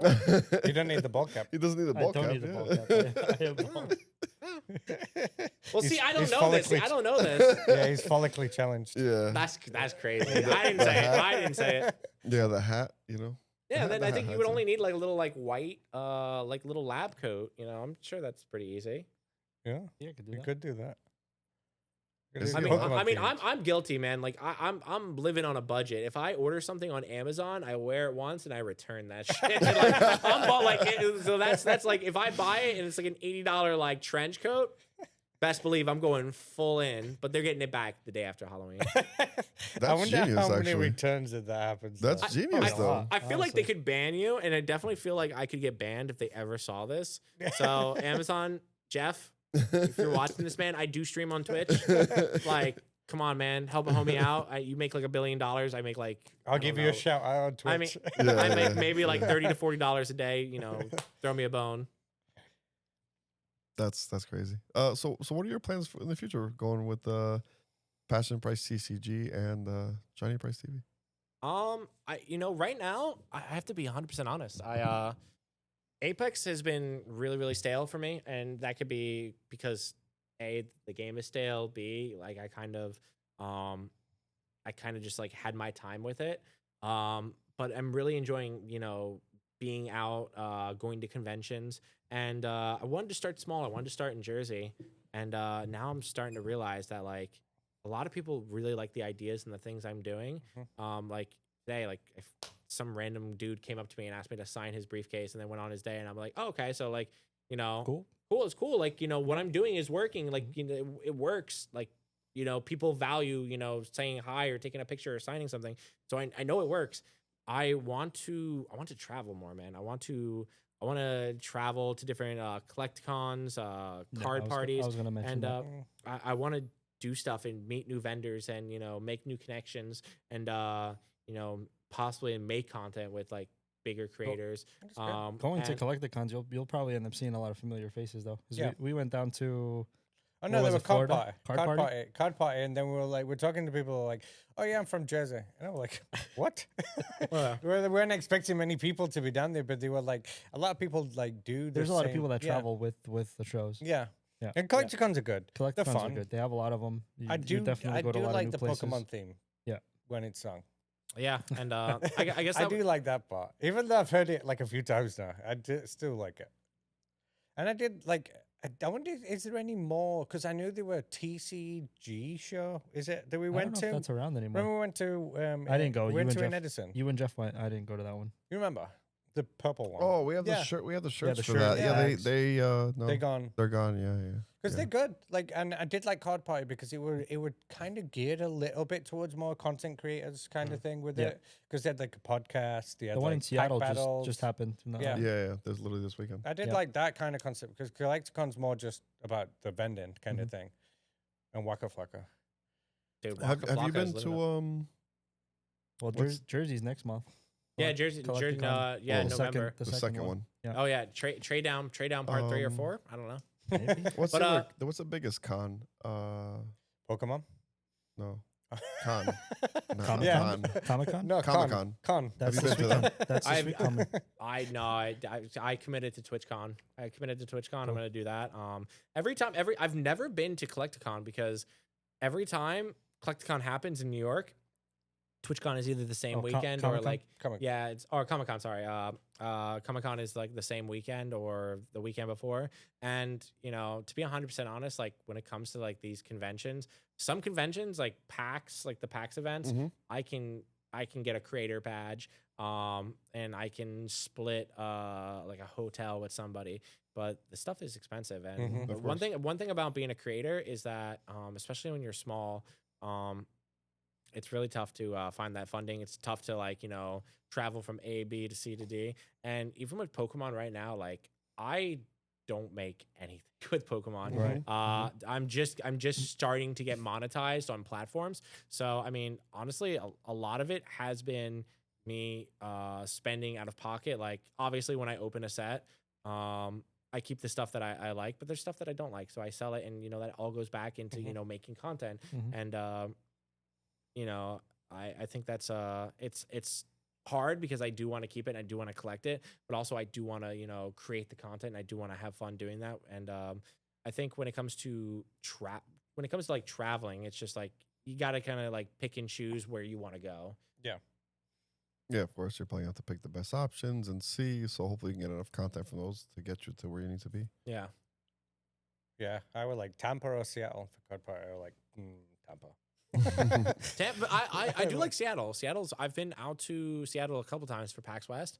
I love Seattle. Oh, Personally, I really like it. It's really nice. I'm going. Where's to the next one? I'm going to Comic-Con on Saturday. Is it this Saturday? It's gonna be my first time going. Yeah, this next Saturday. Oh, you gotta tell me how it is. Never been, so I'm gonna go check Me it out. too. Huh? You think I've there's never gonna be a been lot either. of Yeah, I've like never been either. vendors, like Pokemon vendors? There's and a, stuff I know Did there's a lot Jay- of vendors, but I don't know exactly of Everyone does what it. they might. Last year, did it? I'm curious to see if there's a lot of Pokemon vendors. I'm gonna go check it out. I think there's a lot of mixed. It's gonna be a lot of mix. I know they do. Yeah. There are a lot of Funko Pops. Mm-hmm. Mhm. They do a lot of the events to show out like new trailers for upcoming Mhm, movies mhm, and all that mhm. stuff. But I want to go check it out. Yeah, great. And you're not gonna do content. No, he's not. He's No. gonna go get some Funko signed up, whatever in his collection. Oh, okay, got it. He's Yeah. gonna What are go you for gonna? Funko What are you signatures. going to get signed? Possibly one of my Jinwoos from Solo Leveling. You pick on solo leveling now. Oh. Yeah, it's probably Because one we've of my got like favorites right now. 50 pops of solo leveling. If anyone's interested. You know where they came from. Got it. Got it. I buy them to try to get the chases, and then when I don't, I gotta sell the rest. Dude, I love solo leveling. Dude, Yeah. it's so good. Good. I think there was another what it was called, like Freerin. There was another anime that was contesting for anime of the year, and I know that whole group of people got so mad solo leveling one, but like in the back of my mind, I'm like, hey, get shit on. like, No, it was good. I really like Solo Leveling. That and Demon Slayer. I just watched the movie. Did you get to see it or no? I like the movie. I think I gave it a salt, like a, not to be like a massive critic, I gave it like an 8.7. No spoilers, but I thought there was a little too much backstory Towards the and end, yeah, towards the end where that dragged a little bit. it dragged. I Yeah, feel- it just dragged a little too Yeah. much, and the movie was like what, like 2.5 hours. Yeah. It definitely felt like that movie was 5 30-minute episodes or whatever, all slapped into one. And then I think they originally were going to do it as a season. I don't know this for certain, but it felt like they were going to do it as a season. And then they were like, why not make a movie? Like, let's make more money. Yeah. That's how it felt when I was watching Yeah, Ben it. agrees with that. Yeah, I watched it twice. Liar. What is it? Oh, Demon God. Slayer. Yeah. What's that like? Dragon Ball. No. Yu-Gi-Oh? No. Is Yu-Gi-Oh a video? Is anime? Oh my god. Oh yeah, it is. Yes. Oh god. I get confused because they all look the same. Do you know what like the difference, like the only difference between like an anime and a cartoon is? No, I thought they were old animes. Like I didn't know the animes I were a mean, different thing. to be- He just learned not long ago what manga. Well, is. I mean, Manga's a book, innit? Yeah. I mean, to Yeah. be honest, when it comes to like an anime or a cartoon, they are the same thing. It's just Yeah, one's yeah, just one, basically. in one country, one's in another. Yeah. Like it is all a cartoon. I mean, because think about it. Was it Avatar? Is right the last It's a Airbender. cartoon. It's not an It's- anime. Exactly. It's technically here it's a cartoon because it's American, but yeah, it's also an anime because they kind of made it like that. And it Wait. is considered an anime, I guess, right? Is it? Do you know what I thought? It's like 50-50 because I- people say it's the best like American anime, I guess, to ever come Do out. you know what I thought? I was like, I watched the movie. That's not an anime. Rugrats. I mean, and now we're What? getting now we're going Avatar. now we're going Not down a Avatar rabbit with the hole. blue things. I know. Avatar: The Last When I Airbender. was thinking, I was like, that's not an anime. Yeah, I mean, like, yeah. we're going down the rabbit hole. Technically, SpongeBob's an anime too. Have you ever Yeah. seen? What's the Yeah. What is the difference then between anime It's and just cartoon? it's just where it's Is it just adults saying they don't want to say they want to watch cartoons, so they watch anime? I think so. I'm gonna be 100% honest. I think that is it. But Oh, that anime makes sense. animes are Japan, Yeah. and then I think for like a manga is Japan, and then a manhwa is Korea, right? Korean. Yeah. So Yeah. they're just different ways to say cartoons. But I think what you're pretty spot on. Like an adult just doesn't want to be caught saying like, "Oh, that's my favorite cartoon." It's like SpongeBob's my favorite anime. Tommy Pickles, best anime character for Rugrats. Like, Yeah, I definitely. did like Rugrats. Rugrats was sick. Well, Yeah. I mean, SpongeBob is still 6. I still watch SpongeBob. my I mean, if it's on, bro, I'm just Gary. saying, like, what the hell? It- trying to think. My favorite cartoon growing up. My favorite anime growing up was Rocco's Modern Life. If you guys Oh, remember that. yes. That's a yes. banger. Hell yeah, Rocko's that's a was good. banger. Rocco's. Was Oh, Rocco's my Modern gosh. Life. I used to Damn. love Nice Johnny showing. Bravo. Johnny Bravo. Oh God, you're allowed to Johnny like Bravo that. is just just a hornball. I couldn't get down. I couldn't get down with it as a kid. I don't know. I always thought it was Ed weird. And Eddie. Ed and Eddie. Loved Banger. Ed and Eddie. Banger, bro. That was the one with the plank, right? Yeah. Yes. Yes. Yeah, so the, yes. the fucking plank. That was Ed and Eddie was a Great. banger. Was Plank your favorite Oh, anime God. character? Yeah, Plank was my favorite, and he's the best one too. Nobody's. I don't care. Goku's not beating Plank. Yeah, dude, level over 9,000. Yeah, Plank is just the goat right there. That's so funny. You know damn well if there was like an anime enthusiast in the room, they would be like, "Shut your mouth! I'm gonna get roasted in the comments. I know. For You this don't one, understand the forget it. difference." It's like you are. Oh yeah, you're 6'7". yeah. Like, If you anything, know? I'm gonna say it's Oh, I Ben's fault. find out that what the 6'7" was. 6'7". Down There- with the kids. Yeah. 6'7". There's a Clobopus card, right? There's a Clobopus card from Yeah. Surging Sparks, and it looks like he's constructing something with like his kids in the background, but it looks like he's doing 6'7". So that was the reason. Like Pokemon community always tries to justify a reason to buy out a card. Yeah. First, it was the Shinji Kanda Seismitoad 666. Yep. It didn't matter if it was 666, 69, or 22. They were buying that out regardless. Yeah. What they can convince themselves whatever they want. That was getting bought out. It's like, what's the one? The Marshadow? Yeah, It's got the Marshadow. Pikachu. That's Yeah. like $80 now. It's coming down, but I that actually one think you the were card's cool. saying, The Solosis. the Solosis, which they call Mm-hmm. it the The not cre- bubble the mew, cre- the the cream bubble puff- something. The cream puff, but like bubble mew. Exactly. Yeah, they're calling it like the basically worst version of bubble mew, whatever, and they're like blowing that up. I'm like, what the hell? It's the same artist. I think that's why they. Yeah, people yeah, are that's going why. Crazy over. That's also Yeah. the same Clobopus Yeah. artist. Yeah, crazy. I mean, go. I just want to go back real quick to something that you said before.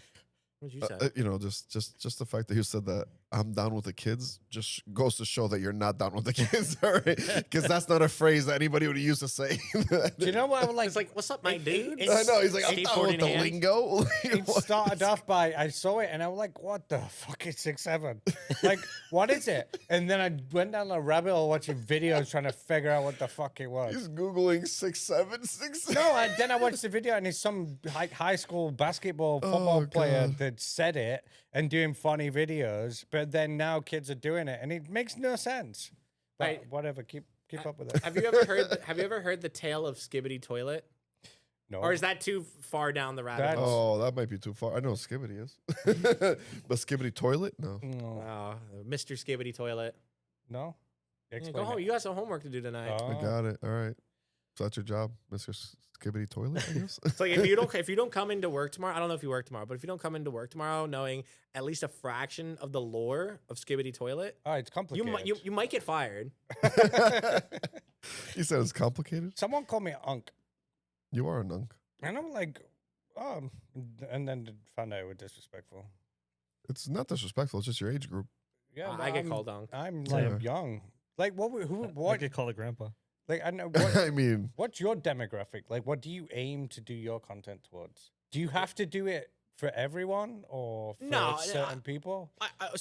I think that Because how do you? Because is this how you know? Like how you keep up with the young words? yeah. So I think that's funny that you bring that up. I think oh God. I think There's a lot of clippable stuff here, but for you, Ben. you're gonna have a field day going through this. Yes. I think it's very important to know your demographic and push towards a demographic. I don't think it's also like bad to make it like a one for all for one kind of like content. But I mean, like, I don't know, like if you're a gaming content creator, most gaming content creators or most people that watch like Call of Duty, for instance, are very like, toxic. Like just lean into that. Like, don't try and be like the Nick A30, like, oh boy, like, like, you know what I'm saying? So I think it's smart to know like what your audience is and cater towards them. But I also don't think you should like limit yourself. Like, I'm not gonna not make a like if my content isn't catered towards being generous and like something generous happens like to me or like I'm generous towards something, I'm not gonna like not use it to like not portray myself a different way. Maybe that's not smart. Yeah. But I'm gonna do it because I think it's like good content. Yeah. I'm all about just if it's good. Is this good? I'm gonna use it. Yeah. If it's not good, I'm not gonna use it. I don't care if it fits my bill or not. Like I only care about if it's good or not. That's good. I there might be creators that push back on that. I don't think that's like a end all like be all right answer. But that's just how I would handle the situation. Every creator's different. Yeah, because you kind of got to see it, like, and Jen, you kind of brought it over Pokemon. Is like people that just do it. Like, I feel like some people use or stuff certain situations. Like these people that walk around giving like, oh, homeless people like $100, and I'm like, Yeah. you're only doing this because you want views. Yeah, You're yeah, not they doing wanna it. get the clicks or It doesn't feel views. like it's genuine. Like you're doing it to try to help Yeah. someone out. Yeah, kind of yeah, thing. yeah. Like, could you imagine like Miss Rachel just like I don't know, like just ripping down on like Call of Duty like Warzone, dropping 20 bombs, little outside like for her demographic, you know? Yeah. Like, Yeah. so I mean, I'm not yeah, gonna lie, that would be sick though. I would watch. I would watch it. I'd But watch yeah, that too, Which- though. Which would. one? You know what I'm saying? Like, if I saw Miss Rachel up, I'd be like, oh shit, she's live. Is Miss Rachel the English one or the American one? Look at the American American, American? one. Because there were, Yeah. I know there were kids in England. I know it's, and then there's another show or whatever the kids are watching that speak English. So the American kids were speaking English, and then now Miss Rachel, the English kids are speaking the American accent because they're watching. because they're it. watching so much of the. Yeah, they're watching it, I've- so the ads. That's heard how that. they end up speaking. Yeah. That's how you had influences on it. Yeah, those. Really? But yeah, crazy. if they were like a bit. I saw a thing. We're on news as well. That's how Yeah. I saw it. I'm not gonna be watching Miss Rachel for no reason. I don't even know who she is. She could walk past me in the street and I wouldn't know who she is. Really? Why would I be watching Miss Rachel? I wouldn't know what she looks like to be She's 100% famous, bro. honest. I wouldn't know. No, Yeah. There's so many, like how many? Okay, Yeah, so yeah, think about kids, this. You know, Random question. they True. probably watched. true. Yeah, When was the last time I you see went her to a New- lot. So When was the last time you went to New York City? A couple I of weeks mean, ago. when I went with you, Oh, Alright, that so- was Queens. That's in New York City. Well, I mean, New we York- went through the city to go to through the Queens. city. So like, Yeah. let's just say like you walk around New York City. Like, Oh no, we you didn't take a walk day. around. You take a day to walk through New York City subways, whatever. How many people do you think are like notable people, or an actress or an actor or a voice actor or someone famous that you walk past and you just have no No idea? I've thought Yeah. that. I Yeah. literally thought that. It's because I'm gotta like, be. It's gotta be a ton. No, because like I worked in New York for years, and then people were like, "Oh yeah," like I was like, "Oh, you've seen any famous people?" Or like you'd be brought up in a conversation, like, "Oh yeah, we're in a restaurant and like Leonardo DiCaprio was sat next to me," or like I'm walking down a street and I saw like Tom Holland.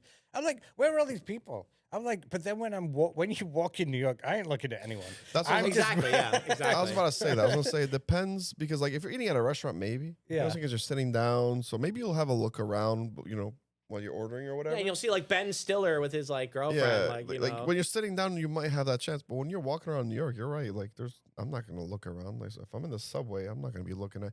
Like, how many people do you walk by? Do you really like look at every single person that's around? Yeah, that's same. I'm like, I mean, I've got a unless somewhere you're to an go. ICE agent, you're not really doing that. That's crazy. You know, it's like that's what they're doing now. So, like, I literally, but I've always got somewhere to go. So I'm like, either walking somewhere. yeah, exactly. With That's what I'm saying. Everybody's purpose. like I kind of walk like with a walking with the purpose. purpose, like going to work or going to do this or going to that. They're not really like just looking around at everybody's in the room. Most of the times, half the times you're like looking at your phone or doing, you're just doing yeah. something. Or when you see it in the news, like TMZ, and you're like, oh, celebrity like in New York, and I'm like, I've been there. I didn't see him. You know what? I hope I get like big enough one day. Like I'm talking celebrity size, where like I'll be walking down the street, like you know, with my hood down, and then like I see some random person, I pull my hood up, and I just go, "They'll never believe you," and then just like you know, put the hood back on, and then just like they have no proof whatsoever. I did see Mm-hmm. what was his name? The one from How I Met Your Mother. Marshall. Marshall. Marshall Yeah, Erickson. but I forgot his actual real life name. But I saw him when we were in Boston, and he literally walked by, and In the park?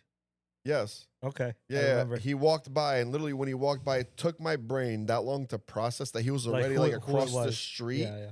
Because I was like, did I just see Marshall? Like it was, I was processing. By the time I looked, I looked back, he was looking at me. He was like, and he just kept walking, and I laughed, and I was just like, all right, fine, because I guess he was like, you're not trying to be you know, Yeah. because if not, everybody would have rushed him, Yeah, I whatever. remember And After the fact, we were like, "Is that who I think?" it is?" exactly, yeah, Yeah. we're all like, that was him. Like, what Yeah. the hell? Like, yeah. So I remember that happening, but it was literally like also, you know, because we're just in a park taking pictures of this building, so we were kind of like paying attention to what's around us. But in a situation, if it was just like if he was in New York and then we're in that same situation, I wouldn't have been paying attention. Oh, yeah. He would have think just walked right by me. The only other time I've seen somebody famous like that in person was Tom Cruise, but that's when they were filming in Oh, Newark yeah, for I forget what was that, War of the Worlds, Yeah, yeah. something like that. Yeah. Well, I saw the. They didn't have to change any of the scenery, did they? And No, I was about to say that. I was gonna say I worked in downtown Newark for when they filmed the Joker. They didn't really have to change a lot of the scenery for that one. No. But yeah, they literally we were at work when they filmed the scene where he ran down the. It was right in the beginning when he was like spinning the sign, and they took the sign from him, and he ran down the alleyway, and they beat him up. Like that was literally right in front of the store I was working. I was just watching them film this whole scene. That's so cool. Like it's pretty funny because at the time we had no idea what they were filming because they didn't film it in one shot. No. I feel like people still. You know what I'm saying? Like reenact that scene. they like Do one angle and then the other exactly. angle. They and then the they other were angle. filming him running down the street, and he'd run, turn, stop, run, turn, stop, run, turn, and we're just like, what is going on? Just a million takes. Exactly, yeah. multiple And takes. then we see him like, and then when they were doing the hallway scene, like the part we can see inside of the hall, they was like kind of closed off, and there's like filming, and I'm just like, what are they doing in the hallway? And then once I saw that movie, I was like, got it. That That's what they were doing. for the Joker. Is that For what the Joker, yeah. The one that they did the stairs in Harlem. Yeah, people get robbed. And then people are going there at night, like, and I'm just like, that's not a spot you should be going to take pictures of, because he did the dance on the stairs. Yeah. And they're like, guys, that's not a good area. But then all these tourists are coming here, like, I want to go to the stairs. I was like, uh-oh. They were very profitable for the local community. Yeah. They were. They able all to- went to the local Dunkin' Donuts. No, as in They had to thirst Give me some money. way. Got robbed. Give me a minute. Yeah. All these poor tourists getting robbed, and then they're so mad, like, New York sucks. I got robbed. You should have known. That's New York. Yeah, I'm not a fan of New York. I've always said the best thing about New York is I can leave, but then I'm coming to Jersey. We're better. Jersey has a level of convenience to it. It Like does. so, like having like toured and like been all over the country, I could tell you easily, like Jersey's like one of the best states. Like easy. People can crap and dookie on Jersey all day. Bar none, man. It is good, apart from the driving. I mean, you know, at least It's, you're not. it's traffic, not so much. I traffic. was gonna say, yeah, traffic is in other states. Yeah, it's like here it takes you 40 minutes, even though you're going 5 miles. In another state, it takes you 40 minutes because you're going 40 freaking miles. Like you're just driving long distances as opposed to Yeah. being stuck in traffic. So But- is there but really a that's- difference? That's just like there's like a time window, like I don't know, like 3 to 6 or 3 to 7. Yeah. Like that's like, or like, you know, early morning, afternoon, you're going down the shore, like, you know, like it's very easily avoidable, you know? So, Yeah. Yeah. Just go the opposite way to traffic. Yeah. Oh, just drive the opposite lanes. Yeah. Oh, okay. Yeah, that seems safe. No, and not the opposite lanes. I'm saying Oh. if oh. it's rush I was hour. Like, I was like, you're just gonna drive like you do in the UK? Is that it? On the opposite side. Sorry, I'm not from around here. Oh man. All right, guys. Well, thank you for being on. Yeah, thanks for coming. Once again, we appreciate you. Thank you so much. Thank you for giving us an insight into the, world Content. of content creation and even like band. That's amazing. That's crazy that you're in a Yeah. band and everything you've been through. So thank you for giving us a story into You want everything. to and- let people and know where they that's can find you Yeah. again? Yeah, you guys can find me at Johnny Price TV for Apex gaming content, Passionpricetcg everywhere on YouTube, Instagram, Facebook, TikTok for Pokemon content. Maybe I explore into other things. For now, I'm going to stay into Pokemon. And thank you guys so much for having me. Like, Thank you for coming. I honestly, like, I didn't think anyone would want to know, like, anything about me personally. So it's awesome having not been in the hobby for more than a year that like people care to like hear about the story. It feels like I'm making like the correct strides. Yeah. And I really do appreciate that that you guys more than anything gave me the opportunity and not the other way around. I Oh, do no. appreciate it. No problem at all. Yeah, whether they want to hear or not, trust me, we wanted to hear Yeah, your journey definitely. because Yeah. we love the content, and Yeah. that's why, Yeah, no, and- I'm and gonna we be love what honest. you're Like, doing. I'm really bad at like like even though I've like performed and I've talked and spoke in front of like hundreds of thousands of people in like the past like 10-15 years, I'm awful at this stuff. I'm awful. So No, if no, I you're was good. bad, You're really good. tell me down below like that I was shy. No. I think this no. was great, and Yeah. I think we'd love to have you back again. Yeah, definitely. Dude, Of I course. would love to come back for something else, even if it wasn't about if it was about something like completely different, just to shoot the shit. I love Yeah. shooting the shit. Definitely. Yeah, hell yeah, for sure. Yeah, so we'll definitely do that, and then you'll probably have some things come out, and then we'll bring you back once those things come out. Once because I know you have some exciting things coming up. So and then we'll have you back on after those exciting things Dude, to talk about them. That'd be awesome. I'd love to do like a if you guys are down, I'd love to do like an opening with you guys. I think that'd be a lot of fun. Yeah. Even if Yeah. it's something like the upcoming like Charizard like SPC. Like I don't want anything. Like if you guys just want to open it and I can help open, No, I would 100%, yeah. love to do that. definitely. Let's That's a set it deal. up. That's a Dude, deal. We'll perfect. set it up. Let's go, Got baby. it. Got it. All right. Appreciate it. Thank Until you. next, guys. Until next time, guys. Appreciate it. Thank you. See you Peace. then. Take care. Peace. I don't know what that was. I'm just gonna take this. He's got to take it to Pause. the back room.